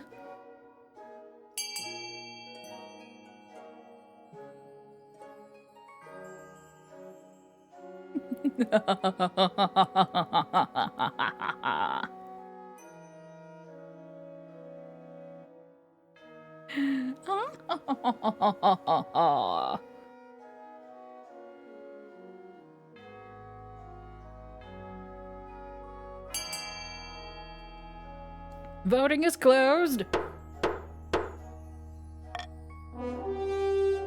Replace with the generic image of a majestic lion. Nice! When the new anti-counterfeiting coins are rolled out, southern merchants are delighted, but a few confused peasants decide that an actual lion must occupy the throne. Stability challenge success. To your surprise, this meets with general approval. About time we had a strong ruler, the commoners mutter. When they see you in person, they're inevitably disappointed. Trade is now at 9. The rumors of your leonine nature refuse to die away. Some nobles start jokingly calling you the Lion, which isn't too bad as nicknames go, even if it's ironic. Increase in authority. Ah, we love to see it. And now, a new plague! Premium nobles. This is a player who has bought King of the Castle. They can set their customizations, get access to special outfits, and appear more often in storylines. Hey, this is Constable. Psst.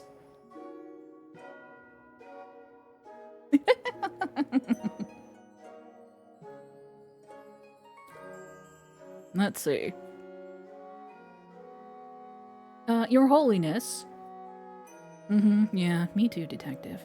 Your Holiness, the South has been struck with plague, and not just any plague, a dancing plague. What kind of dance? All kinds, but the most popular one is where you shake your arms back and forth across your body. The youth call it the thread, though I've no idea what that means. Oh no. It affects everyone, even dogs and cats. We don't know how it started, but it's spreading quickly. Whole villages are dancing themselves half to death.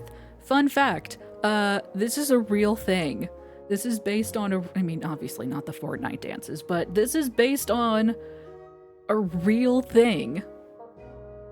That, yeah, the dancing plague was very real. It was very much a thing. I don't know if anyone knows what caused it, but yeah, no. Entire medieval villages just danced themselves to death. I thought it was a thing that happened in multiple places. Anyway. Our options are A. Quarantine the affected villages. This lowers trade. Option B. Pass a law that forbids dancing. This raises authority, lowers stability, and raises defiance. Option C. Excuse me. Option C. Let it be! How bad is dancing anyway? You know, I for one think that quarantine is the right option. I think that's... voting is open. I keep forgetting to announce that.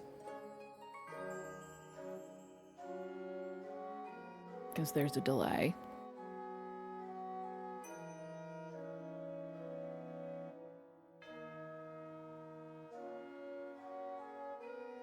But what about option A, though? Yeah? Yeah? Yeah? Yeah?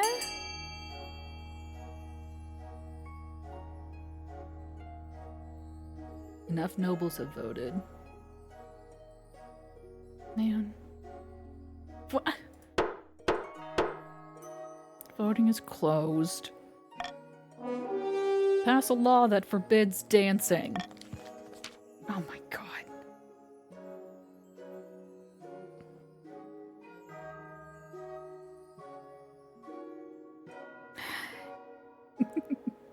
You're fine, Dark Life.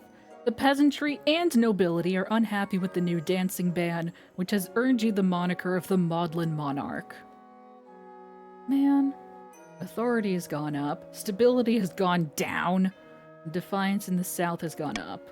Worse still, it doesn't slow the spread. No matter how much one is flogged or fined, they continue to dance. Soon your bailiffs are threading along with them. No! No, my bailiffs! No, they're flossing! No!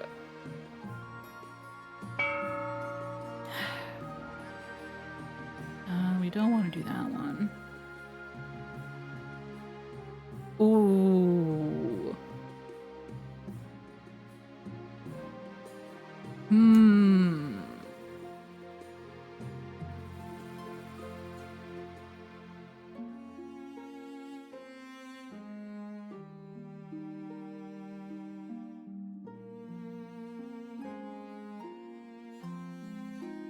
I kind of like what I have.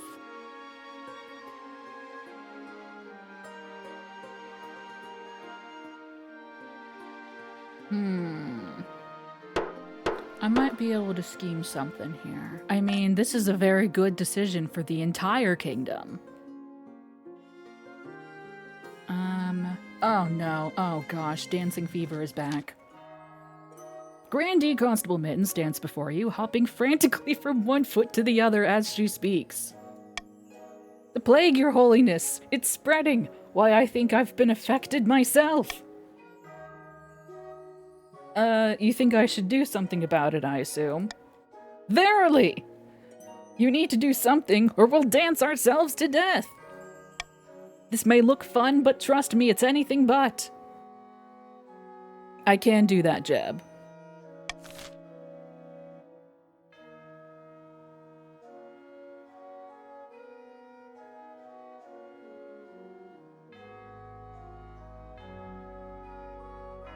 Option A. Order the nobles to hide in their castles and wait it out. This lowers stability, authority, and trade. Option B, which is, gosh, unavailable for some reason, is hire a wizard to sort it out, which would cost the treasury 2,000, but gosh, it's just not available. Option C is to infect the nobility as a show of solidarity, which raises defiance and lowers stability.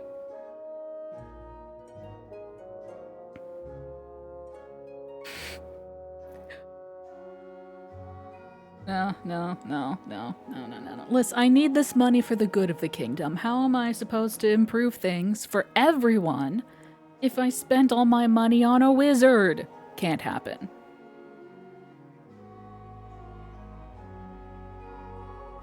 It can't happen.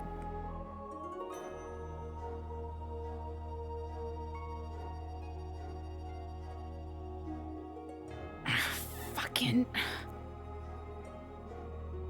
I would have no money.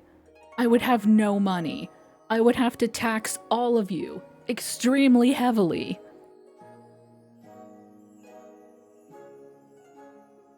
That does sound fun, Mittens. I would have to tax all of you very heavily in order to build back up the royal coffers. Do y'all want taxes? That's how you get taxes. Spending all your money on a wizard. That's how you get taxes. That's what taxes are for. For wizard expenditures.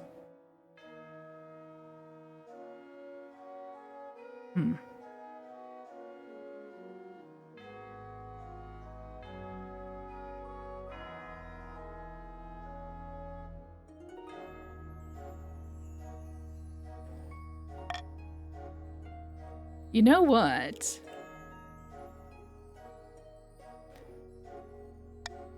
I enact Royal Gamble on option B. Voting for option B. If you vote collectively for option B, the treasury goes up by 600. Otherwise, the treasury goes down by 200.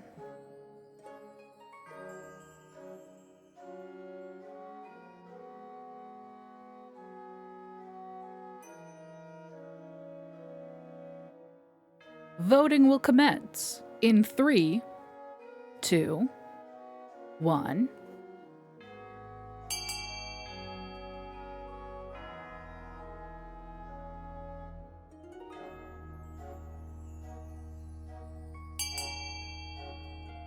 Alrighty then.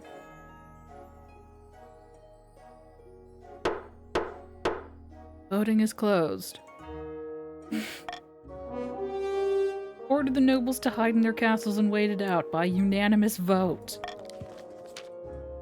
It's too late to contain the plague and everyone knows it.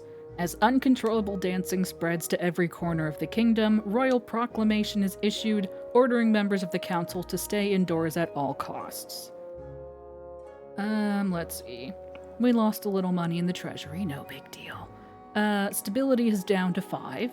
Authority is down to 6. Okay, no, we're still good.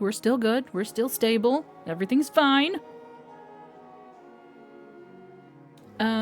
Trade in the coast is at a 1. Trade in the east is at a 6. Trade in the south is at an 8. It's dancing COVID. By the time it has run its course, even the hint of a jaunty tune sends the average peasant into a frenzied panic. Dancing at weddings and other social events sees a sharp decline. Well, yeah, it's illegal. Duh. Except among the nobility who were shielded from the disease. Eventually, having good rhythm becomes a status symbol, and dance-offs are a new staple of upper-class functions.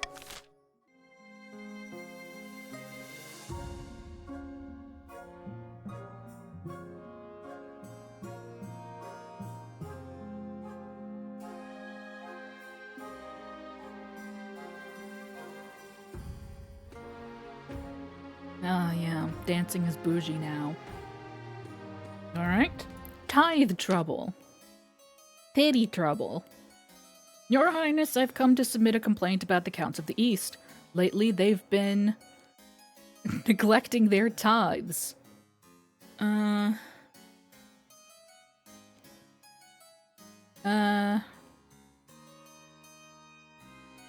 dare they forget their duties to the church?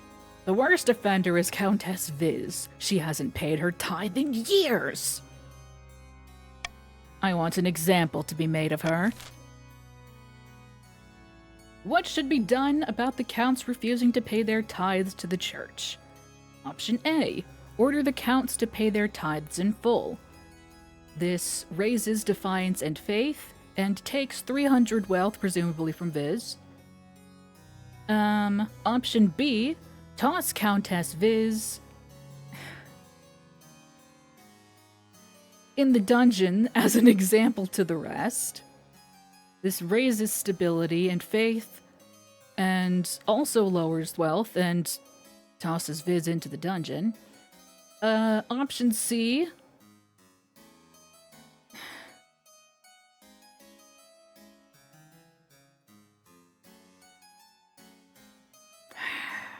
Option C. The counts should be exempt from paying tithes.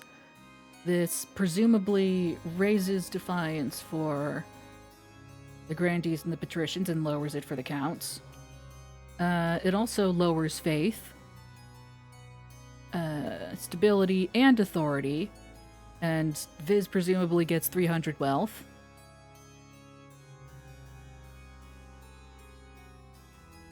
And option D is do nothing to address the problem. This lowers defiance, stability, and authority.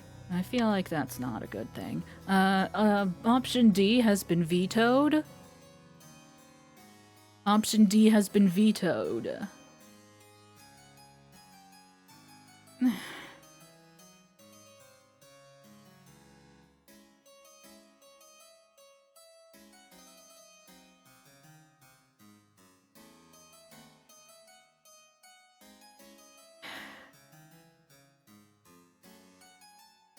Shit.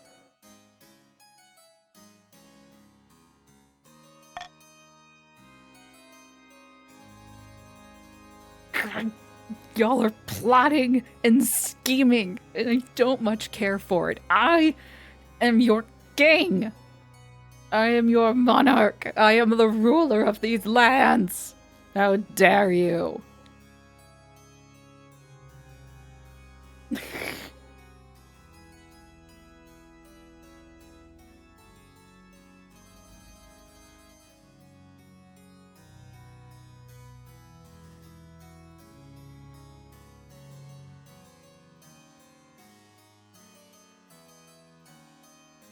Well, you know what?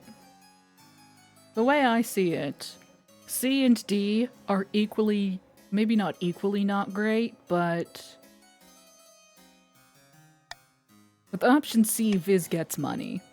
And that's that, and we can't have that. Heck you in particular. Option C is now being vetoed.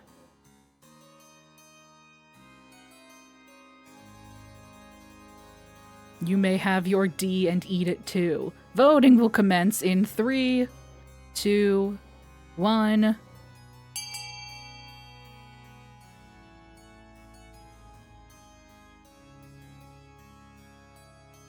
Traitors. This is treason.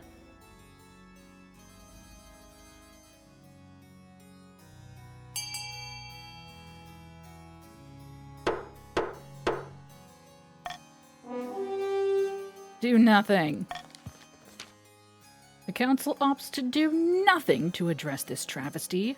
Very well, you'll see what happens. Defiance in the East is now cordial. Throughout the kingdom, priests preach to their flocks that the monarch is a baby kicker and a devil worshipper. The gullible peasants lap it up. Stability is down to 4, and authority is down to 5.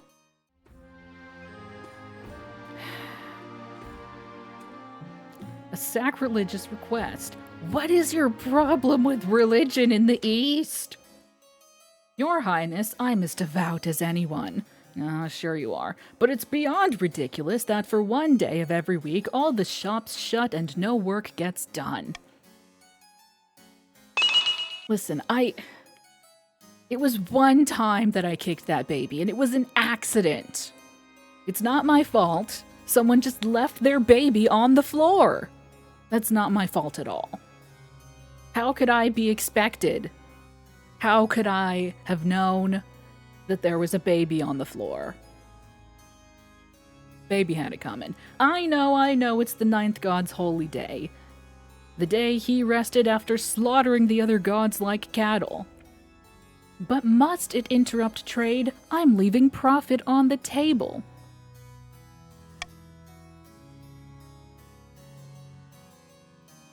And need I remind you that the East is the economic powerhouse keeping the kingdom afloat?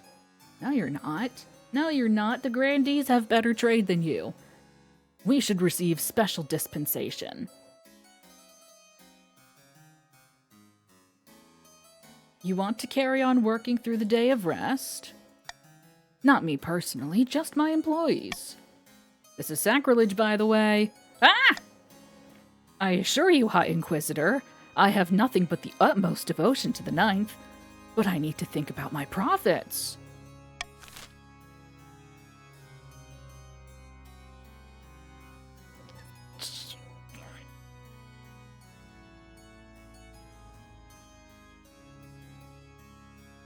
Should people be allowed to work during the weekly holy day? Option A. Allow people to work on holy days, but only in the East. This lowers faith, raises trade, and increases Viz's wealth by 750.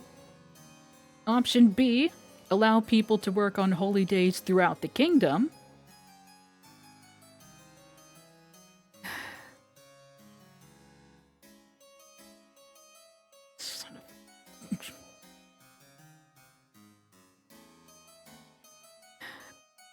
This has a questionable impact on Defiance, faith, and trade, lowers stability, and increases someone's wealth by 750, maybe everyone's, I don't know.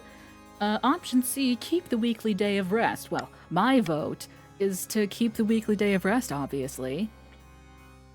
That raises Defiance and faith, but honestly, it's what the 9th would want. It's what the 9th god would want. Wouldn't you agree? Grandees? It's like one of my Japanese animes. It's exactly like my Japanese animes. The vote will commence in 3, 2, 1.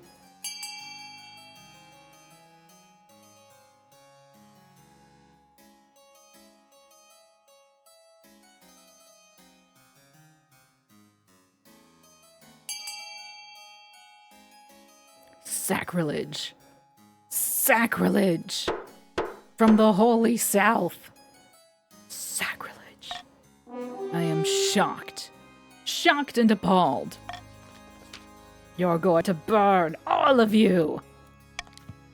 The Inquisitor is right. The Council will pay for its sacrilege. My countryfolk will never accept this despite the fact that I voted on it. Defiance in the South is now up at 4. Grandee Constable Mitten's words prove prophetic. The South is gripped by religious riots for weeks as a result of the Council's ruling. Any merchants daring to operate during holy days are mobbed. Stability is down to 3. Faith is up to 8. Trade is down to 7. In the end, only the East actually takes advantage of the new law. Elsewhere, merchants shut down on holy days just as before. Faith is down to 1. Trade is up to 8. Viz's wealth has increased, and Defiance is at 0.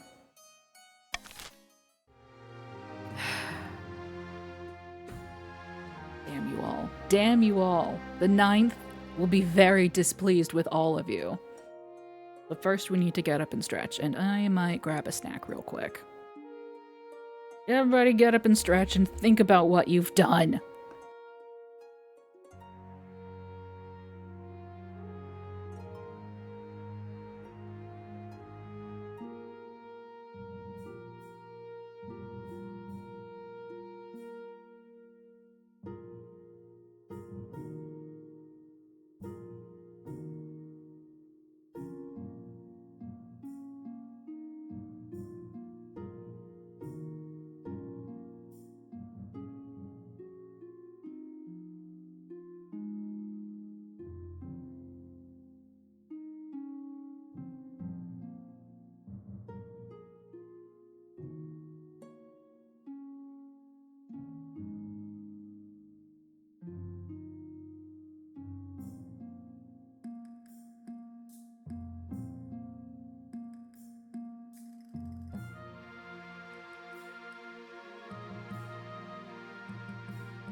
Okay.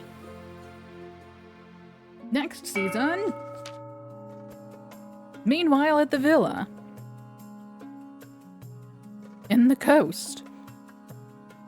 Sitting on a bench outside a sun-bleached villa, two patricians of the coast meet to plot their latest scheme, along with some other faces that the monarch might recognize. Greetings, Lord Patrician. I'd like to introduce you to some friends of mine. Good afternoon, noble patricians. A pleasure as always. Not my treasurer! Hello, is this the place? Ugh, smells like fish. Oh my god. My general? Wow, I take it you found my colleague's arguments most persuasive then. Indeed, Lord Patrician Big Detective Energy II made some excellent points about the monarch's incompetence. The most persuasive part was the giant bag of gold. Unfortunately, the spymaster and chancellor still remain beyond our grasp, but with these two in our pocket, we can do great things. We just need to decide our approach. Alright, patricians of the coast only. How should patricians take advantage of the corruption in the palace? Oh gosh, voting is open already. I did not realize. Option A is to lower the treasury. Option B is to raise the defiance of the others. I'm sorry. Oh no, oh no, oh no. Voting is closed. Bankrupt the kingdom and buy the throne outright. Buy the throne? Like it's a lump of cheese at the market? Are you mad? Quite sane. If the monarch takes a large enough financial hit, they'll be forced to look to their trusted treasurer for guidance. Don't you worry, I'll take it from there. For the final stage of their scheme, the patricians must lower the treasury to 1,500 or less. Okay, but consider, hang on, now Viz, consider. They're further along in their scheme than you are. If you allow them to drain the treasury, they will win instead of you. Something to consider. Just, you know, something to consider. Something for the grandees to consider as well. At least one region has entered the final stage of their scheme. They'll pass it, they'll win the game. There are some exceptions. If 2 or more regions pass a final scheme stage, the winner will be decided at random. Ooh! If stability, authority, or treasury hit 0 and a final scheme stage passes at the same time, the scheme takes priority. Wow. If a rebellion ends with a rebellion win and a final scheme stage passes at the same time, the scheme takes priority. The monarch can only win in ambition events, which will appear after you've acquired an heir. Right. The south swells with a sudden influx of devotees from across the kingdom. They've come to see the Ninth Herald, Mauro, in action. In the picturesque town of Toloven, the grandee's holy claimant delivers a speech to raucous applause. 2 figures stand in an alcove nearby. If our army were strong enough, we could take the palace by force. A crusade? That sounds promising. Though I suggest we leave it up to the Ninth God. Surely he will intervene on Mauro's behalf. 30 seconds remaining, I'm sorry. Option A is to raise your own military. Option B is to raise your own faith. Oh no.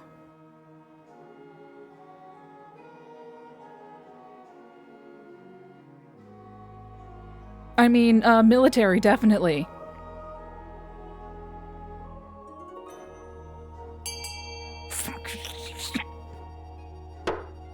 Voting is closed. Pray for a miracle.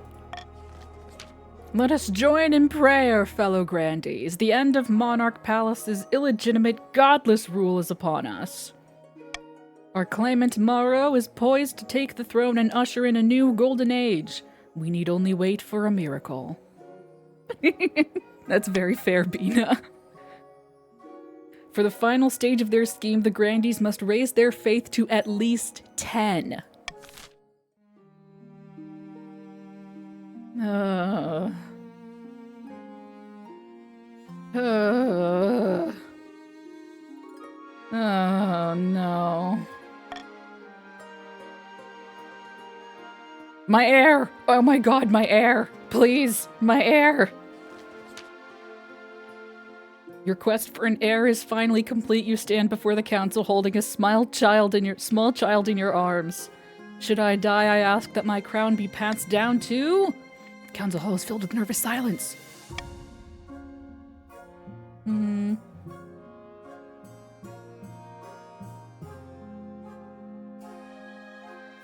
My daughter!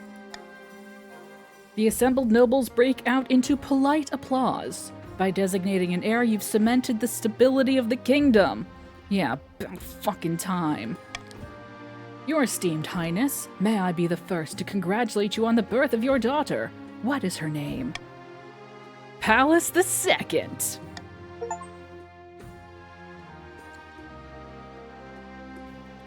Excellent, your esteemed highness. I'm sure little Pallas II will grow up to be a chip off the old block.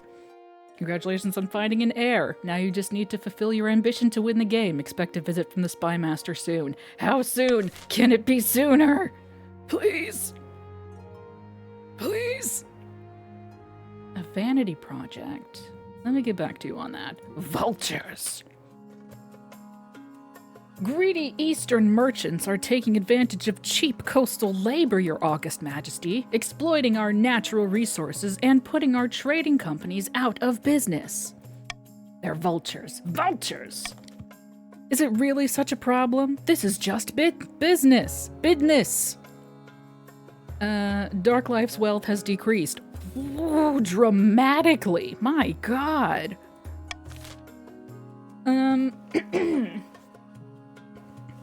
What should be done about Eastern merchants exploiting the coast?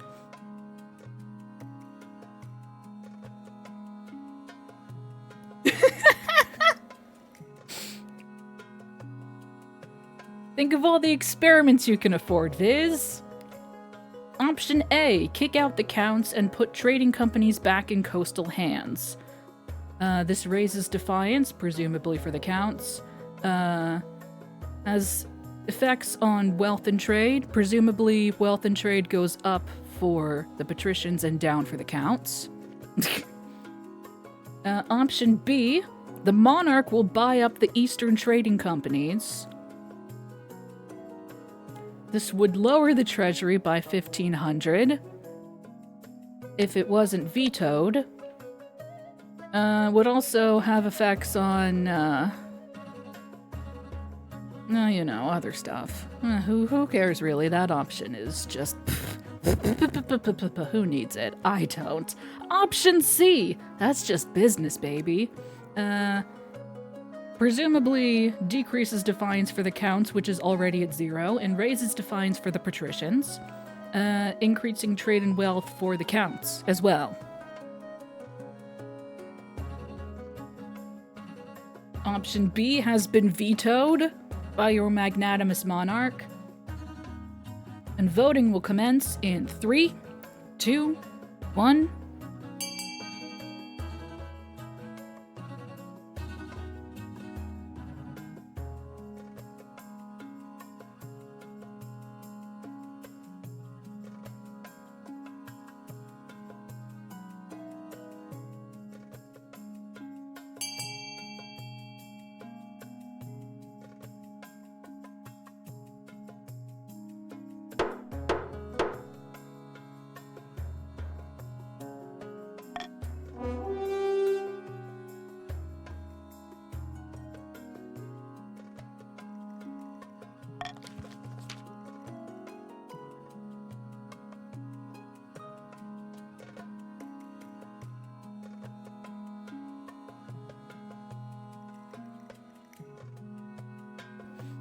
Blood and stars. Trust me, those coastal fools will run my companies into the ground. Defiance for the east is now at 2. Viz's wealth has decreased. All the eastern companies in the coast are transferred to new ownership.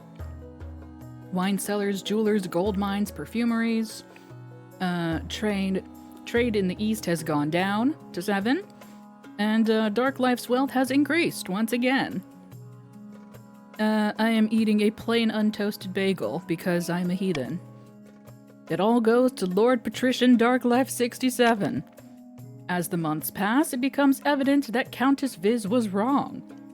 The companies continue to make a nice profit, and their new owner spreads the wealth all across the coast. Trade is up to 3. And now a vanity project, you say?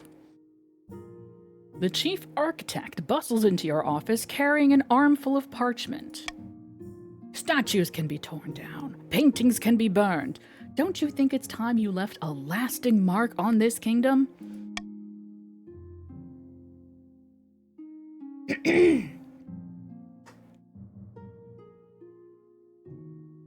I propose we carve your majesty's visage into the side of a mountain. It will take dozens of artisans, thousands of hours, but will ensure you're always remembered.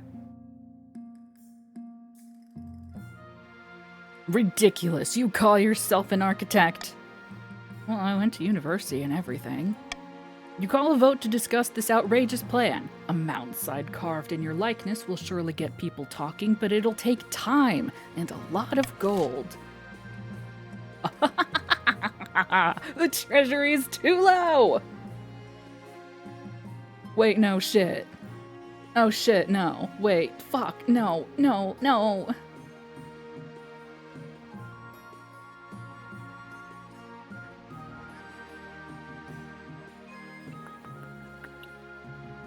Fuck.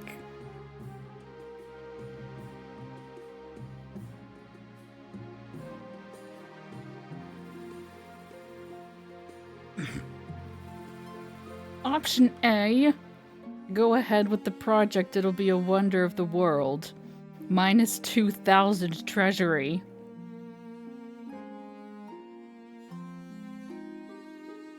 Option B, treasury's too low.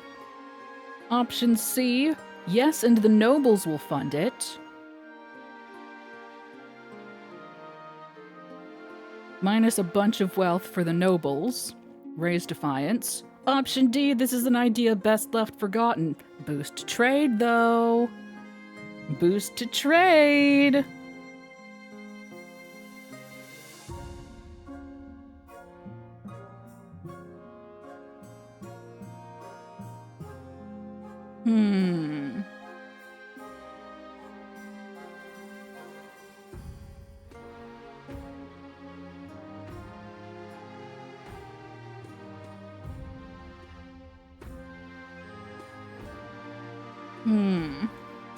There's some debate happening in chat. I will allow it.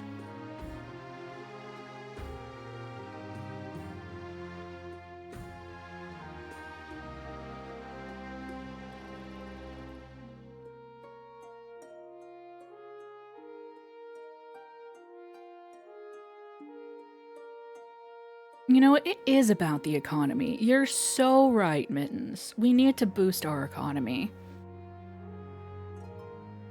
And to that end, I will cast my monarch's vote for option D. Yes. What about the economy? The economy, it's important for the economy. Look how much the trade is struggling for the patricians. It's not just struggle.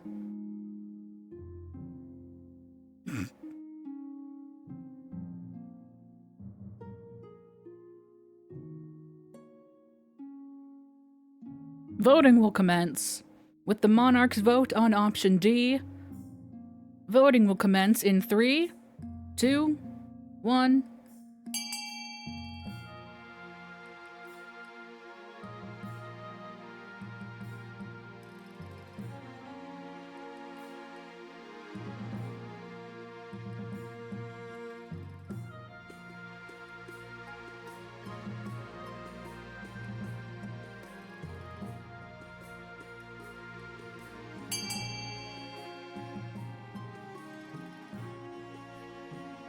Thank you all for seeing reason.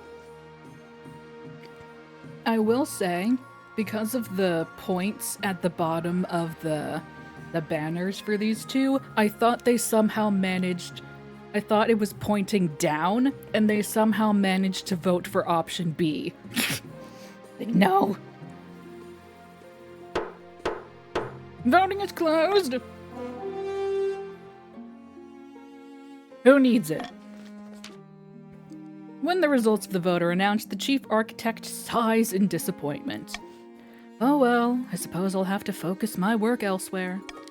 He decides to train up enterprising architects and builders across the kingdom, sharing his knowledge.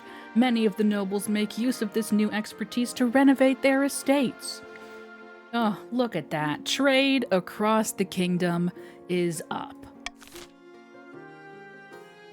Everyone wins. Everyone is so happy.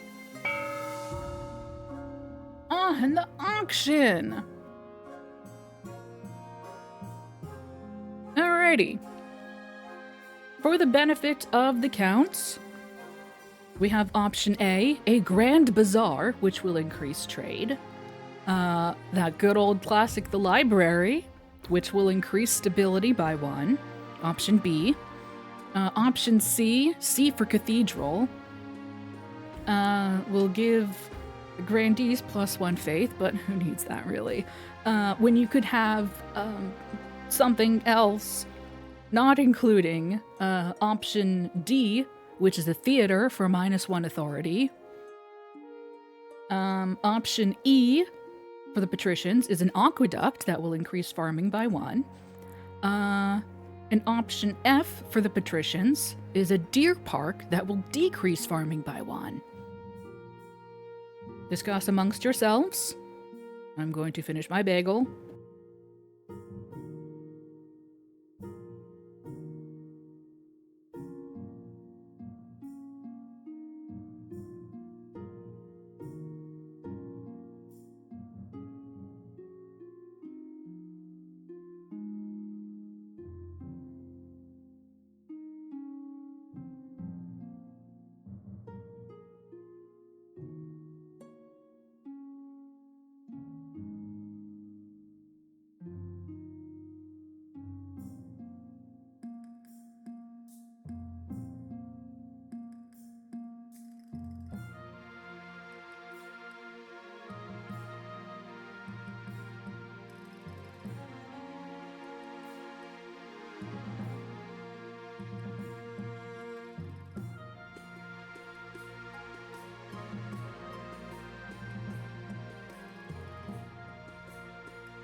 That's so small, you can barely see that.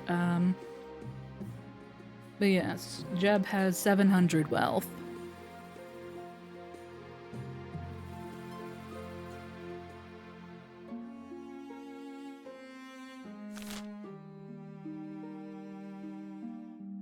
Yes, this is the auction. Oh, it's over here on the right as well. Hang on, there we go. There you go.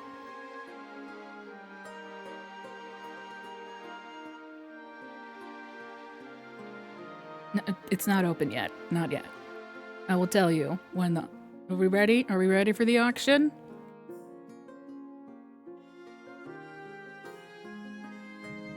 Let me also, real quick, just so y'all can see.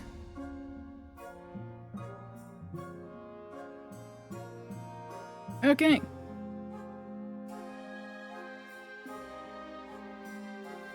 The auction will commence. Remember that it is !fund, the letter that you want, and then the amount. Or rather in 3, yes, the top 2 get funded. 3, 2, 1.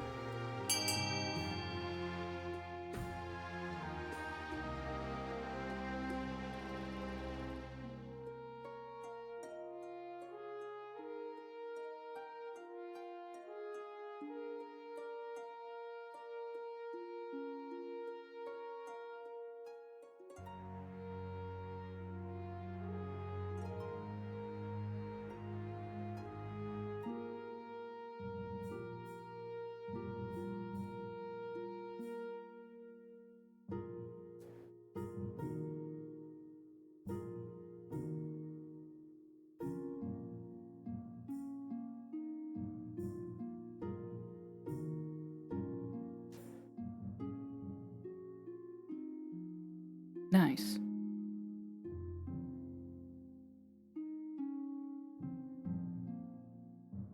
Three, two, one. Ooh.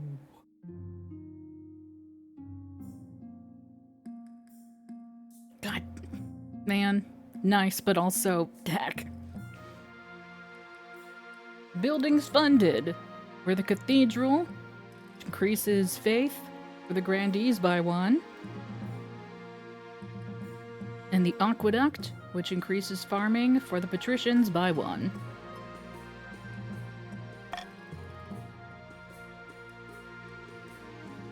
My ambition, please. I'm begging you. Oh my god, we're so unstable. At the start of your reign, you said you wanted to be a peacekeeper. But so far, you've not convinced anyone. The kingdom is still on the brink of chaos, your majesty. Ugh.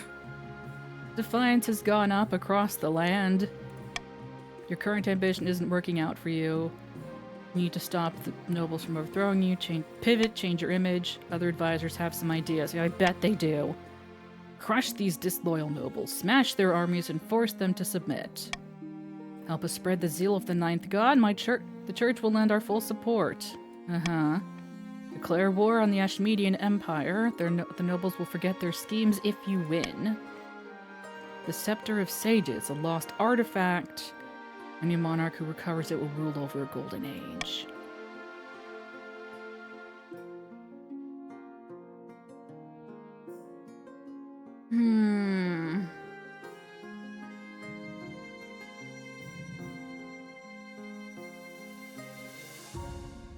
Faith and train.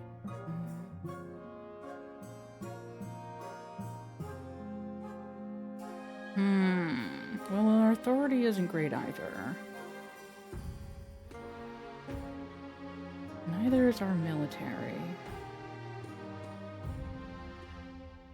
You know what? Fuck it. Let's get the Scepter of Sages. Cool stick. Wise decision, your majesty. I'll begin sending out adventurers to track down the scepter's location. But adventurers aren't cheap. Your priority is to raise the kingdom's overall faith and trade as much as you can. And of course, there can't be open rebellion amongst the nobles. Uh-huh. A plot uncovered. I've held her off as long as I can, your majesty, but Grandee Constable Mittens insists on an audience. Apparently it concerns the end of the world, though privately I think she's gone off the deep end. We've not much time, your holiness. Let me present to you my grand theory, what I call the Schemata Maxima. You know what? Let me hear it. First off, the completely pointless dancing ban? A manufactured spectacle meant to distract and confuse, but I saw through it immediately. While everyone focuses on that, frog people from the east scheme to take the throne and usurp the monarch, straightforward from here. The frog people, led by Count Tatiana, manipulate the kingdom's trade, farming, military, and even faith to achieve their nefarious goals. If they succeed, Tatiana will take the throne, plunging the kingdom into a reign of amphibian terror. Mandatory pond spawning and fly eating. Do you like eating bugs, your majesty? The only question is, what will you do about it?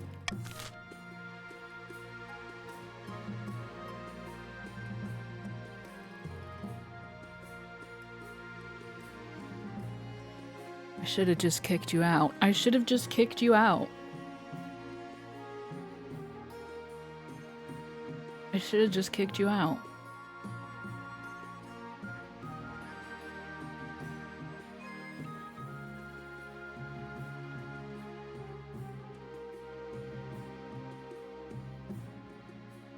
Does it show me what I need for... I mean, it just says to raise them. Whatever. Option A.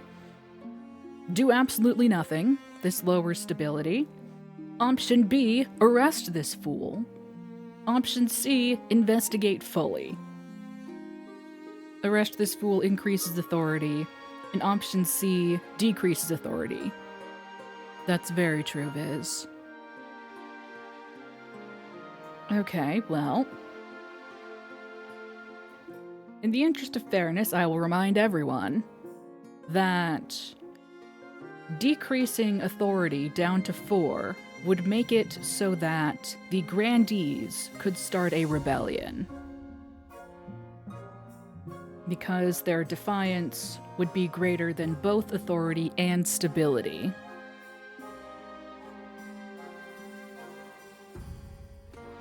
You do not have to start a rebellion, but you can. You would have the option, I think. I think... I'm just a mean green brother from outer space and I'm paid. Lucid Dreamer 1010, thank you for the follow, I appreciate it. Hello! I think rebelling would stop everyone's schemes, and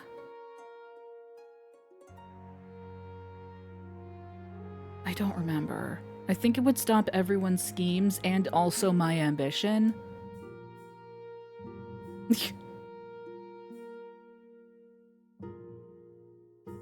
I will let democracy take the wheel on this one.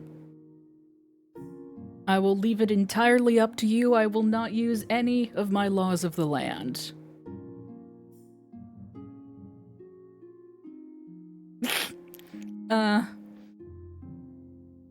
Well, Grandee Constable Mittens is claiming that the East, the counts of the East, are preparing an army of frog people to usurp the throne. The options are A, do nothing. This decreases stability. Option B is arrest Mittens, which increases authority. And option C is investigate it, which decreases authority. I will leave it entirely in your hands because, quite frankly, I don't think things can get more fucked for me than they already are.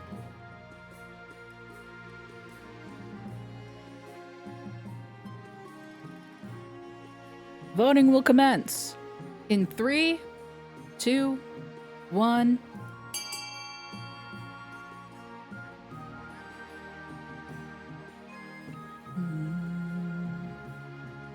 No, you would want to investigate, wouldn't you, detective? It's like it's your job or something.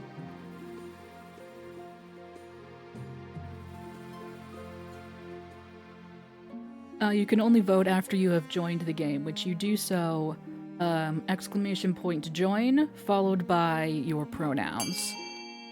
Oh, thank you. So, he, she, they, something. Time has run out.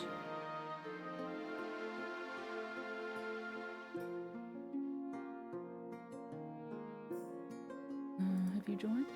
Yes! Congratulations. You have joined the East. Voting is closed. Arrest this fool at once. Aha! Oh, of course you persecute me. This fits right into my model. This rot goes all the way to the top. Before she can continue, the Palace Watch yank her away with enthusiasm. Surprisingly, the rest of the grandees barely react to the arrest, instead looking quite relieved. Authority has gone up to 6, Grandee Constable Mittens has been imprisoned, and Constable Mittens II has joined the council. Yes. Yes, Countess Viz has quite a bit of money. Okay, so, the Gossamer Shield. Countess Lucid Dreamer, Your Highness, heed my plea. The great tragedy of our time has befallen the East. You ran out of capes? Worse even than that, I fear. An order of once great knights has fallen into disrepute. Disrepute. It's the Order of the Gossamer Shield, Your Majesty. They were once the greatest of the knightly orders to serve the counts. Their virtues were extolled by bards across the land, tales that would make a troll weep. But they've been brought low. They're working as a glorified bounty hunters for the coast. This is a stain on the honor of the East. Nonsense, says Lord Patrician Darklife. Our military has suffered some setbacks recently, so we hired Gossamer Security to keep order, for a pretty penny, might I add. The coast's military is up to a 3, and some patricians' wealth has decreased. Hey, detective, I hate to break it to you, but you're broke. Gossamer Security has been solving the problems we want solved and kicking the buttocks we want kicked. Blood and stars, Gossamer Security! How has it come to this? These are knights, not mercenaries, and they need reminding of a little something called chivalry. Please, your majesty, I beg the council to be reasonable.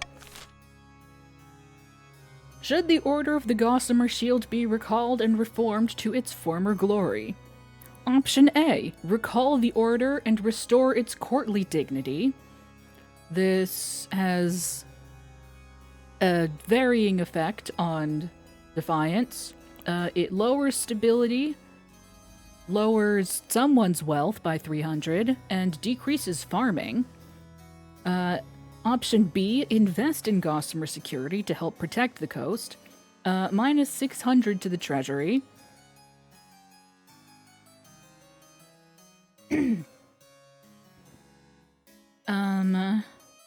Varying effect on Defiance and an increase on trade. Option C, hire the Order to join the Palace Watch. Minus 1100 to the treasury, raises authority. Option D, ignore the situation, raises military, presumably for the coast. Increases Defiance, presumably for the counts, and lowers authority for everyone.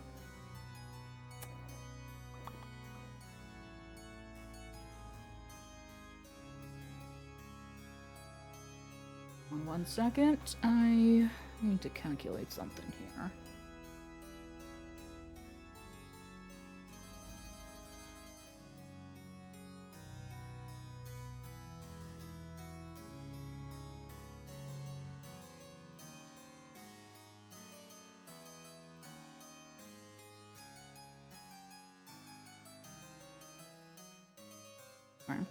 Okay.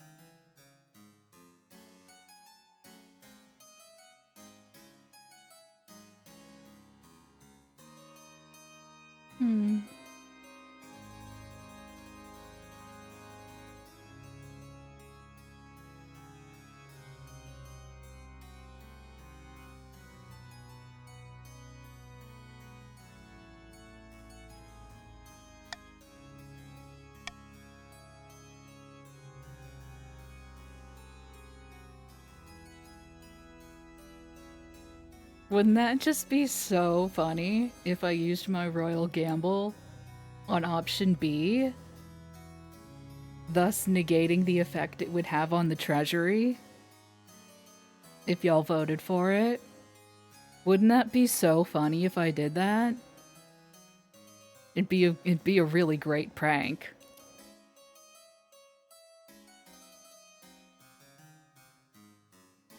Especially...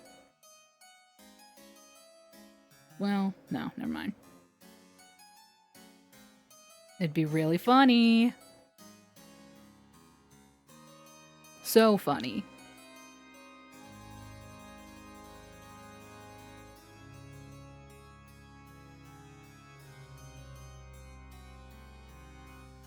But I won't do that. Yes, it would. Yes, it would, Mittens, and that's why. Because right now, if you vote for C, I will still have 1,600. Yeah, I will still have 1,600, which is not enough to satisfy the schemes.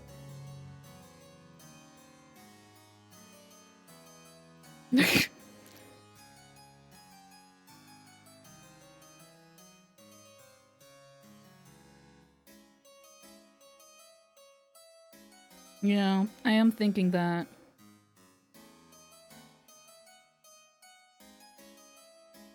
You know what? How about I just don't? How about I just don't?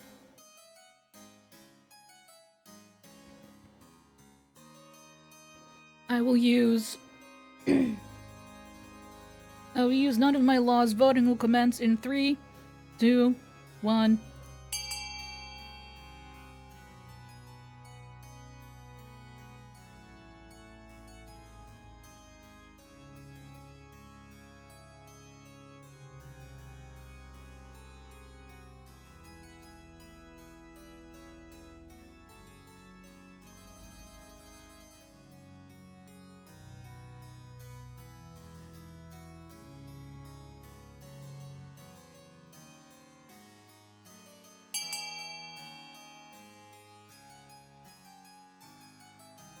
Okay.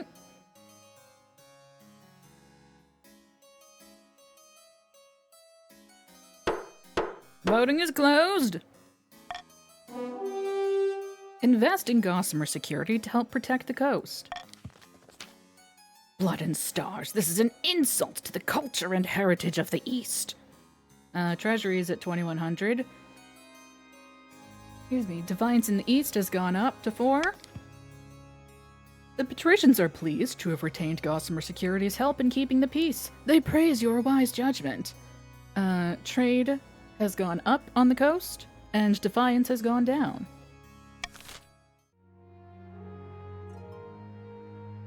Nice. Nice, nice, nice. Love to see it.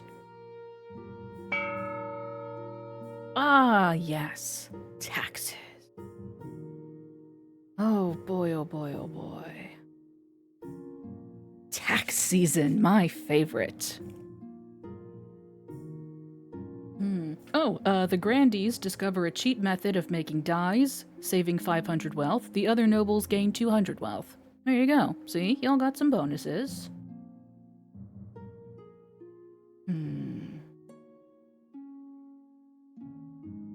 Now, why would I do something silly like that? In fact... Well, maybe I shouldn't. You know, let's not do that, actually. We could so have more money. I agree, Viz. I'm so glad you feel that way. That we could, in fact, have more money. We could always have more money in the treasury.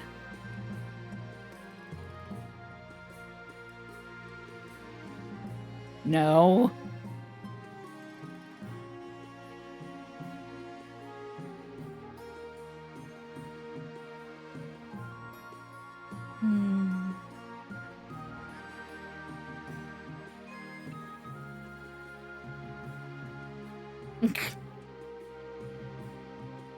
I just tax the hell out of everyone.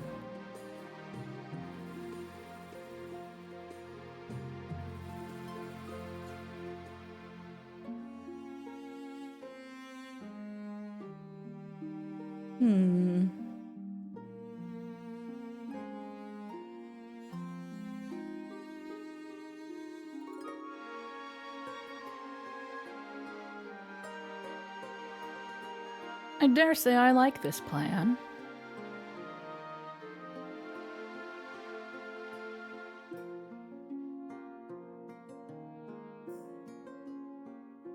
Yes, yes, I do believe this is in the best interest of the kingdom. Of the entire kingdom. Actually, yeah, no. Yes, yes, I like this plan.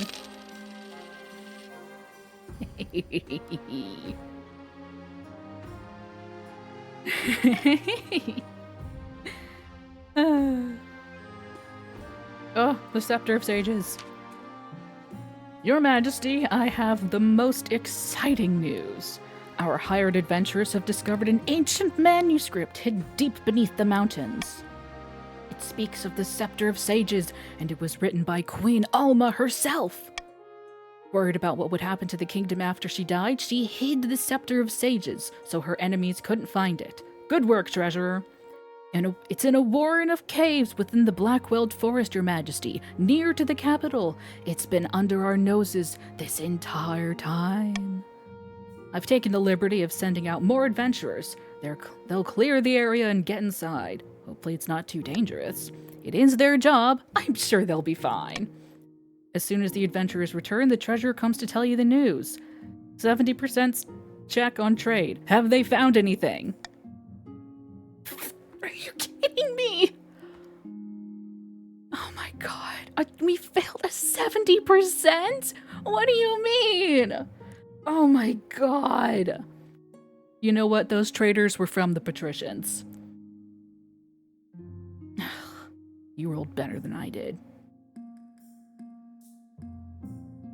It's proving difficult, Your Majesty. It's practically a maze down there, and the adventurers decided this wasn't lucrative enough. They've left the kingdom for a dash.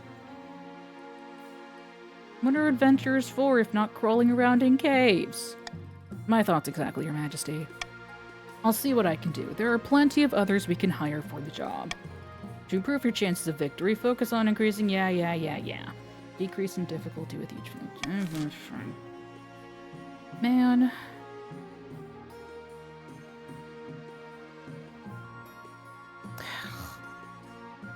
Man.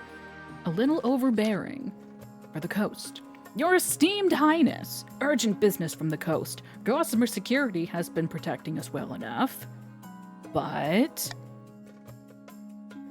lately they've been throwing their weight around, demanding higher wages, beating up peasants, hunting on protected lands. As soon as we say anything, they claim they're the only thing shielding the patricians from danger. The worst thing is, they're probably right. Let's see. How can the troublesome Gossamer Security mercenaries be controlled? Option A, leave them to their business. This raises defiance, presumably for the patricians, lowers authority, lowers farming, decreases wealth, also probably for the patricians, but increases the military for the patricians. Option B, order them to return to the east. This lowers defiance, presumably for the patricians, as a fushy effect on military, and increases, presumably, the patricians' wealth. Option C is threaten to dock their pay with a 60% authority check. It might be funny.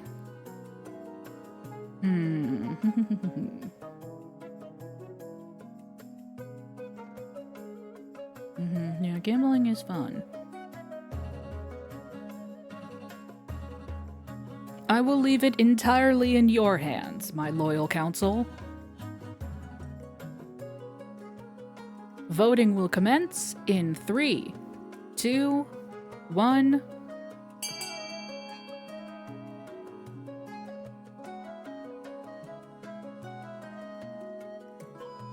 Uh-huh. Loyal. So loyal. Alright, well.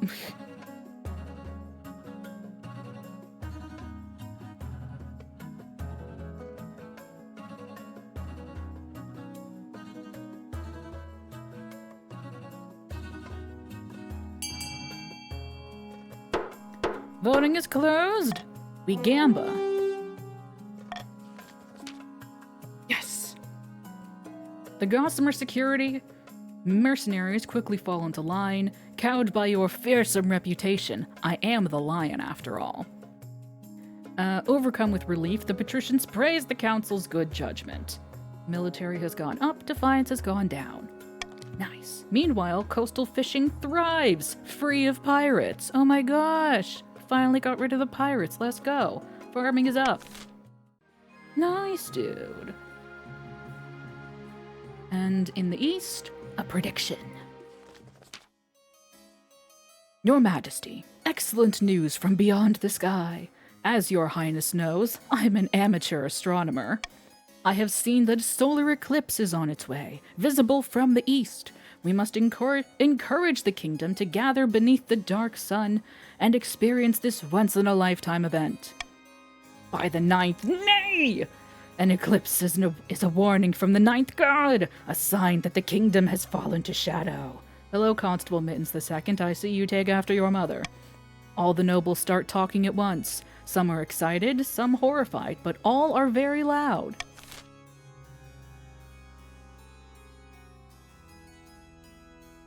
How should the kingdom prepare for the eclipse? Option A. Focus on holy protection against this eclipse. This increases faith and lowers defiance. For whom? Can't say. Option B. Encourage visitors to the east to witness the event. This increases defiance and trade, but lowers faith. Option C. These sun-obsessed fools should focus on their land, not the sky. This increases defiance and farming.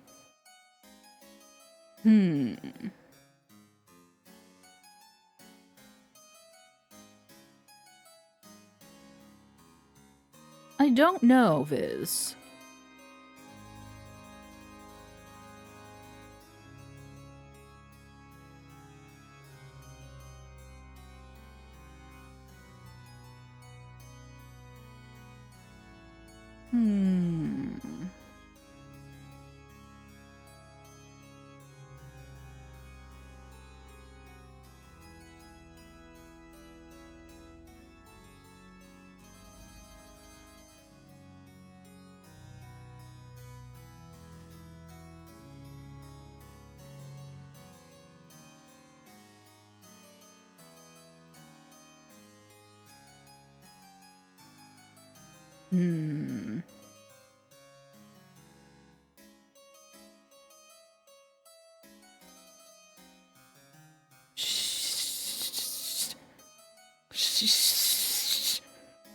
Hey, faith also helps me win. There's no winning here. Unless y'all want to focus on farming. The only option that doesn't increase things that I need is option C. Just saying. Alright. Voting will commence in 3, 2, 1.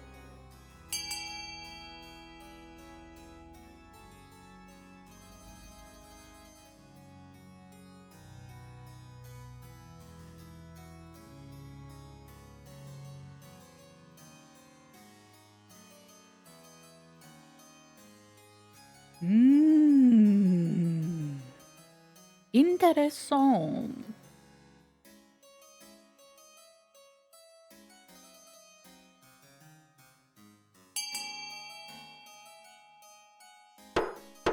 All right.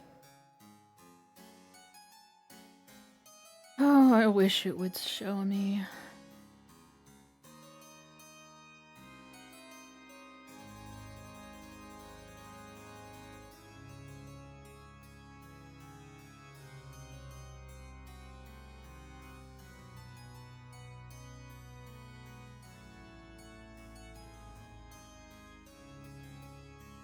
You know what?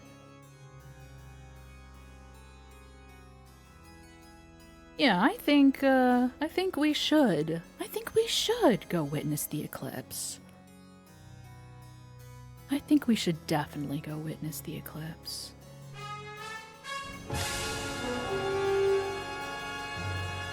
Thank you for the dramatic sting I needed. Upon my honor, you shouldn't be encouraging this nonsense. Defiance for the grandees in the south is up to 5.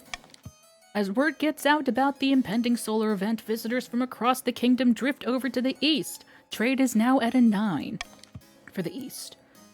Trade flourishes, but priests of the 9th are concerned that peasants are spending more time looking at the sky than attending sermons. Faith in the east is back down to 0.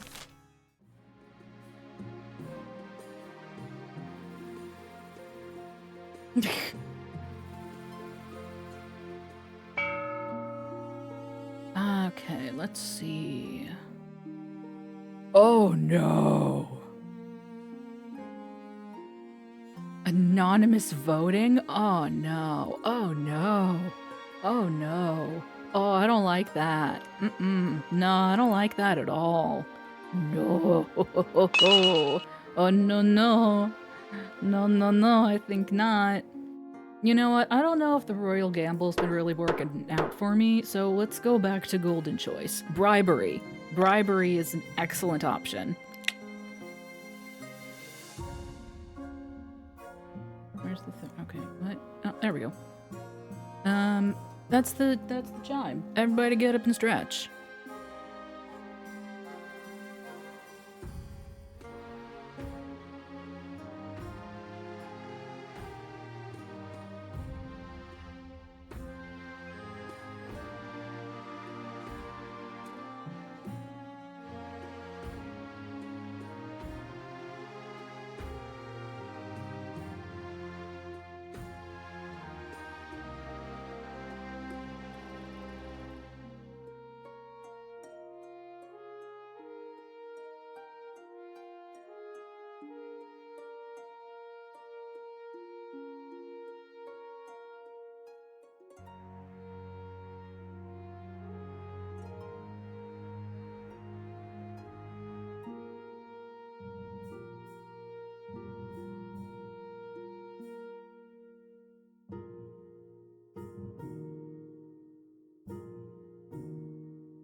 Later, Bina. Thanks for hanging out. Okay. Solar discovery sounds relevant.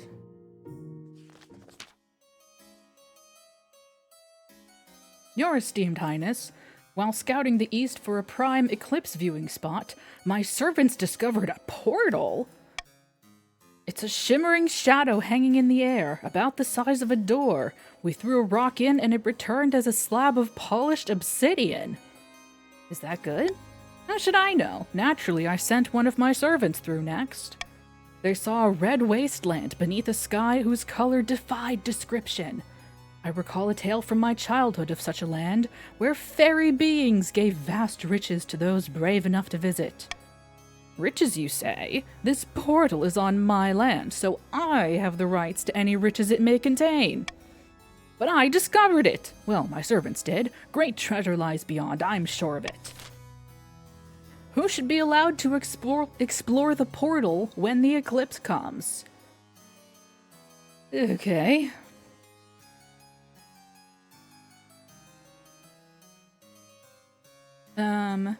Countess Lucid Dreamer owns the land, so she owns the portal.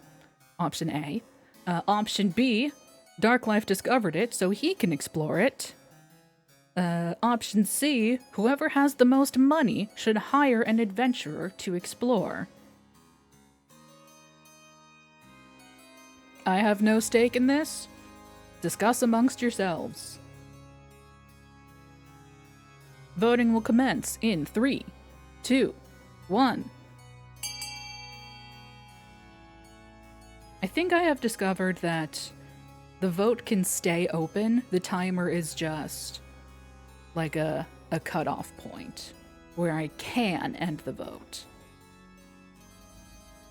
Yeah.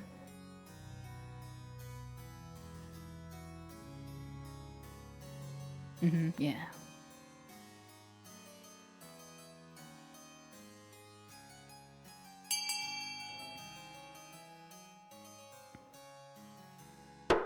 Vote is closed. Whoever has the most money. Scrabbling for gold, Dark Life wins out. He plucks out a young recruit from the Adventurers Guild who begins preparations immediately. Oh yeah, Lucid Dreamer had less. Viz had a lot of money, but Lucid Dreamer did not. Alright, I guess we'll see how that turns out. A booming crop. Your Majesty, the yields from the eastern farms are extraordinary. I've never seen the like. The peasants are practically drowning in cabbages. They've even hybridized a new variety of pest-resistant cabbage that cures nightmares. We must assemble a team from the university to study this new crop. It could benefit the entire kingdom. It's probably on account of that witch that blessed the land. By the blood of the dead, wait a moment! You can't spread our secrets to just anyone. I'll have you know that our produce is very much in demand. We're just in the middle of securing a cabbage trade agreement with Tavalin. These eggheads could disrupt things terribly.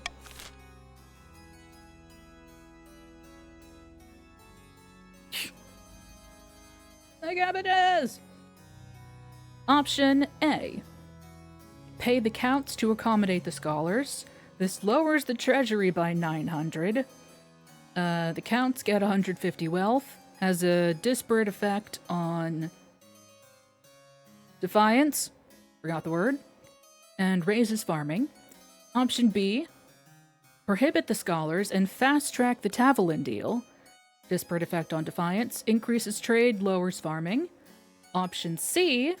Claim the hybrid cabbages for the kingdom and distribute widely.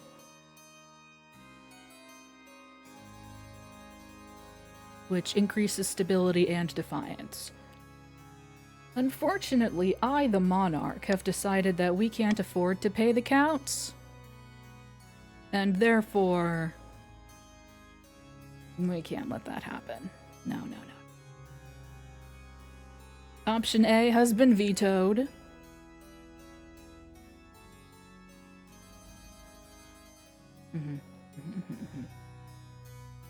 Alright. Voting will commence in 3, 2, 1.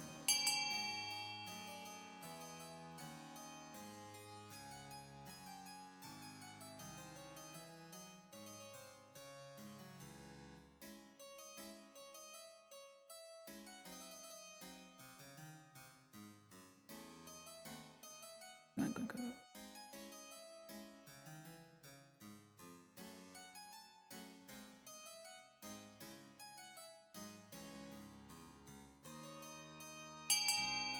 Voting is closed.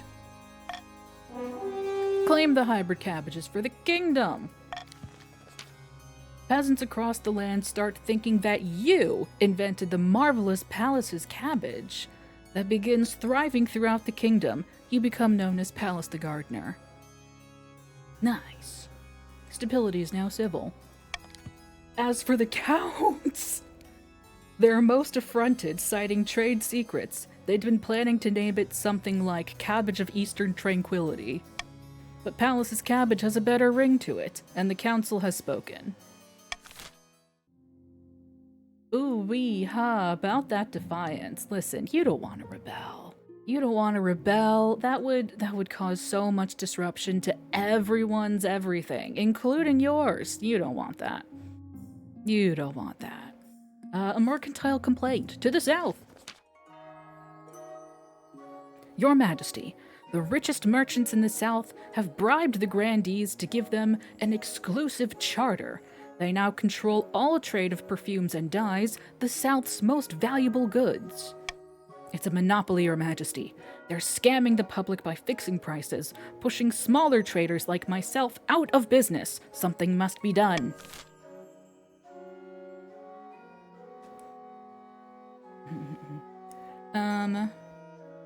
Option A, monopoly, just sounds like good business. That is, it lowers trade instability and increases wealth, presumably for the grandees. Option B, demand that the treasury get a taste of the bribes. Increases the treasury by 800, but decreases stability. Option C, declare the exclusive charter null and void. Increases defiance, trade, and stability. Costs wealth, presumably for the grandees. I mean, if I had to, if I had to vote, me personally, I think you should really boost that treasury, Yeah, but if you vote for B, Detective, you get money. You get money, Detective. Alright then, fair enough.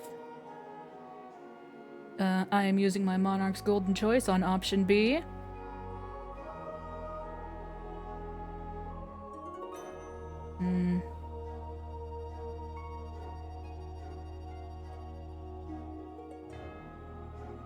Voting will commence in 3, 2, 1.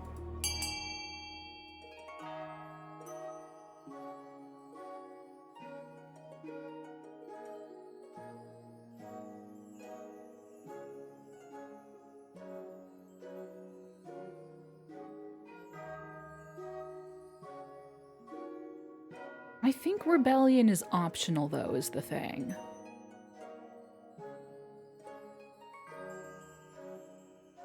I don't think you have to rebel. I think it's a choice that you make.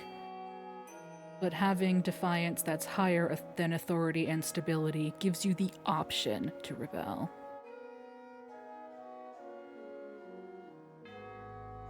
Okay, alright. Voting is closed. Oh yeah, oh yeah. You'll soon receive a generous, anonymous donation from the address of one of the biggest companies in the South. In return, you allow them to keep their exclusive charter. Everybody wins. Treasury is now 3,000. Stability went down just a smidge, except for the merchant who came to complain to the council. He's found dead in an alleyway. Probably a coincidence.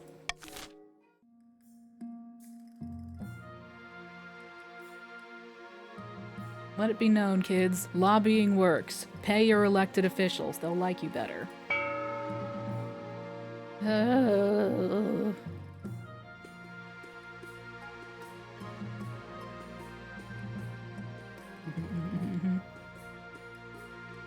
Snitching is the leading cause of getting stitches. One or more regions are able to rebel as their defiance stat is higher than both authority and stability. If the rebels get more victory points than the loyalists, they will win the game. If the loyalists get more victory points than the rebels, they'll put down the rebellion and continue the game. If multiple regions rebel and win, a vote between the two rebelling regions with the highest stats will determine the successor. Important! Rebelling regions have their schemes paused. Oh, so it's just your scheme, okay. Regions with a high military stat are more likely to overthrow the monarch with a rebellion. If stability, authority, or treasury hit 0, the rebels will win the civil war. Alrighty then. One or more region is considering rebellion.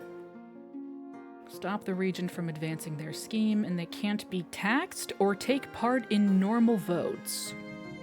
Okay, I don't know what normal votes means.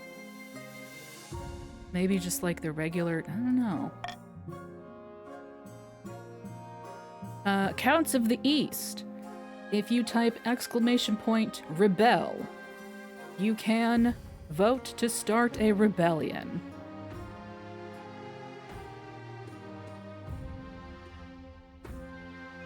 Meanwhile, I'm gonna check out the Scepter of Sages.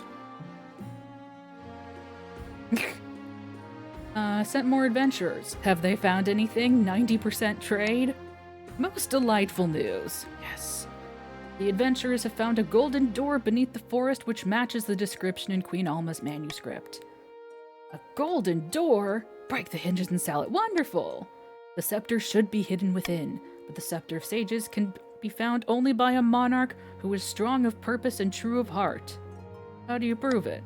Queen Alma wrote a ritual for the monarch to prove themselves worthy of the scepter. If we go to the cave, I can read out the relevant passages while you set it all up. You make the arrangements, bringing a procession of horses, food, drinks, and adventure guides, and a little traveling desk for the treasurer to the Blackweld Forest. Your wife has remained at home in the palace, declaring that she would rather be alone than spend time out with you. Sick, thanks.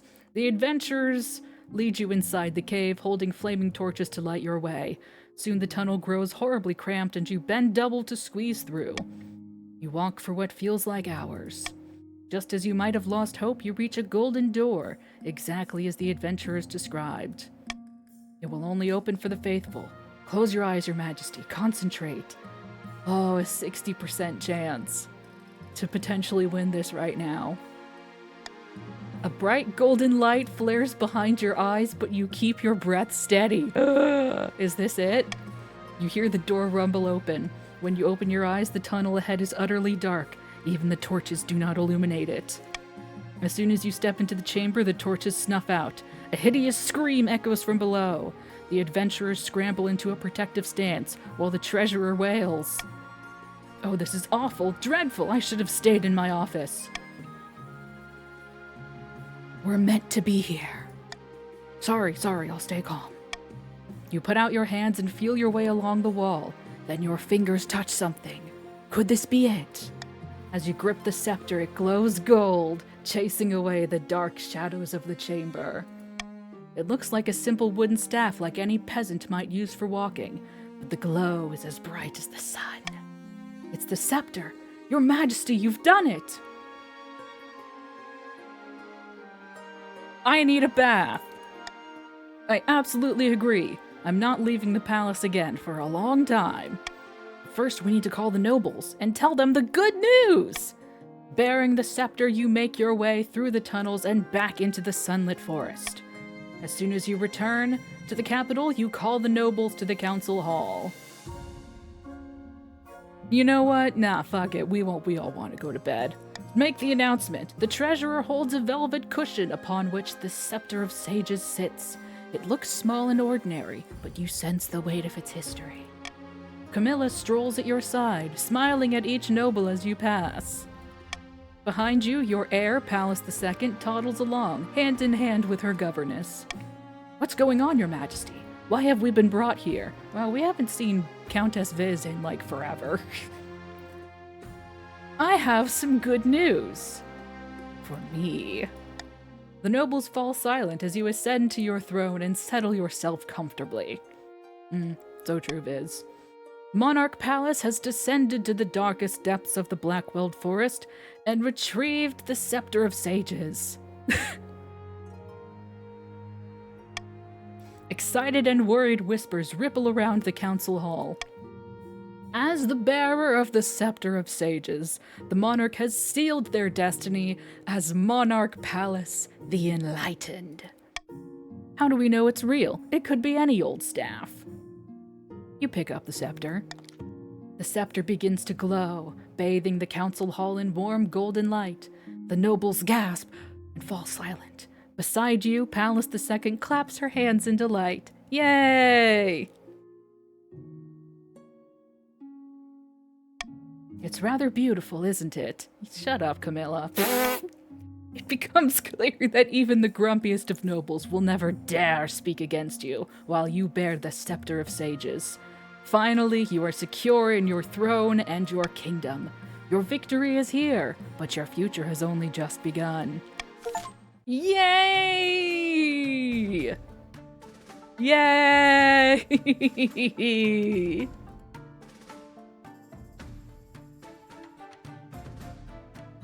The Count's attempt to worm their way into the palace was uncovered, and a number of arrests were made. Countess Viz ended her life chained upside down to a dungeon wall. Kinky. The patricians succeeded in turning the palace into a hotbed of bribery and corruption, but what's new about that? They failed to gain the throne, and lost money in the process. A bad investment. The grandees prayed and prayed for a miracle to place Morrow in his rightful place on the throne. But no miracle came. Backed by the scepter's power, Monarch Palace's rule spanned another 15 years of peace and stability. A golden age of prosperity swept over the kingdom. In their will, the monarch instructed that the scepter be reburied to be claimed only by a worthy successor. Alright then.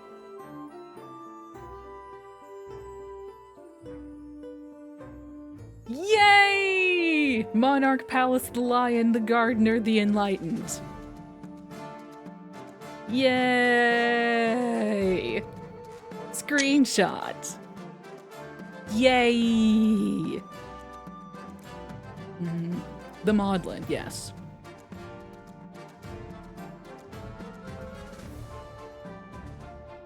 The wealthiest noble was Mittens. The poorest noble was Detective. Good. As for the kingdom, who is that? Yeah, woo! Yay! Yippee! Yay! Continue your dynasty. Completed games will create new saves where you can continue the story of your dynasty. Your second game will include dynasty events, which continue the story of previous events. Your nobles will return to their previous regions and keep their wealth. Okay, alright, okay, alright. Tell you what. We'll do this. Oh, that's Queen Pallas II. Oh. We'll export that. Our saves for 14 days, okay? I want to, real quick. Yeah. Divide. Okay. Real quick. We'll just do blah blah blah of the blah blah blah kingdom. On Twitch. Sure, whatever. Okay. Detective, try joining now. I want to see if it does the thing.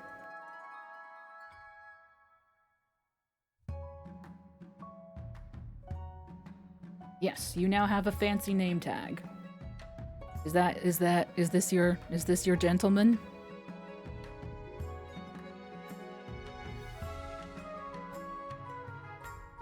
Excellent.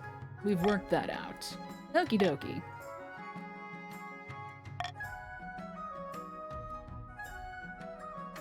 So yeah. If you want to get fancy with your stuff. Yeah, and here's my monarch. Aren't they so charming? Oh, aren't they delightful? Wonderful. And then I can also customize them for the other regions. And so this is my Baron of the March. This is my Chief of the North. This is my Count of the East, complete with skull, decorative skull. This is my Grandee of the South. And this is my Patrician of the Coast. Very gender all around. Yes, the influence of the frogs. Excellent. But yeah. This game is $6, I think. If you want to... It's $10. It is $10 dues. If you want to have special privilege and be able to, customize your dude. But you don't have to. You can just continue playing for free. Yeah. But yeah, thank you all for joining me today. We started late today. But, this was fun. This was delightful. I played this on a whim. And I'm glad I did. It is another game that depends entirely upon me reading things. And as such, my voice is angry with me.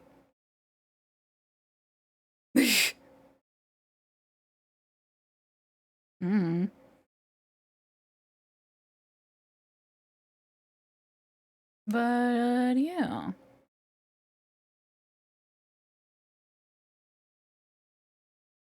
Palace the Monarch reigns supreme. Yes! Oh, you're so right, detective. Oh. Oh. Let me check something while it's on my mind.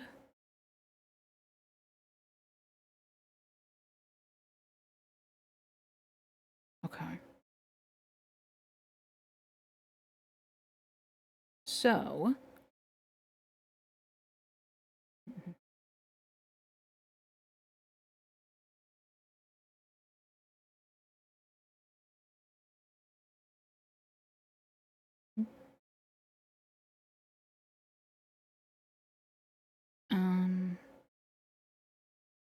I move into my dorm about 2/3 of the way through August.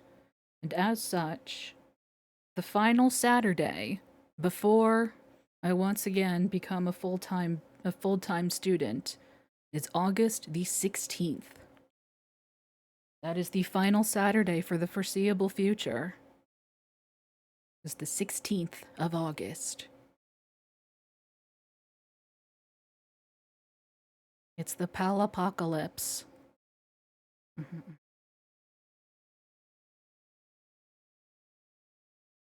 Palace. Thank you. Later, Viz. Oh yeah. Don't know what I'll be doing for that day.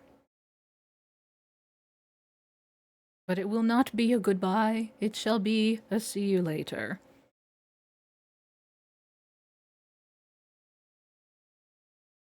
Alice will return in Avengers Endgame. Thank you.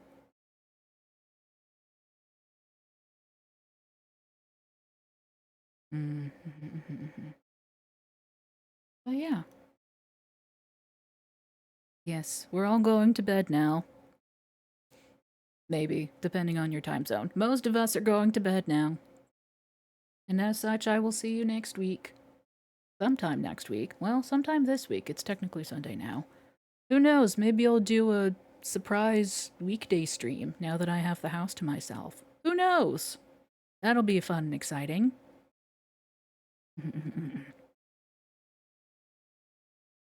But yes, until next time. Same Palace time, same Palace channel. Goodbye. Goodbye, goodbye, goodbye, goodbye. King Palace.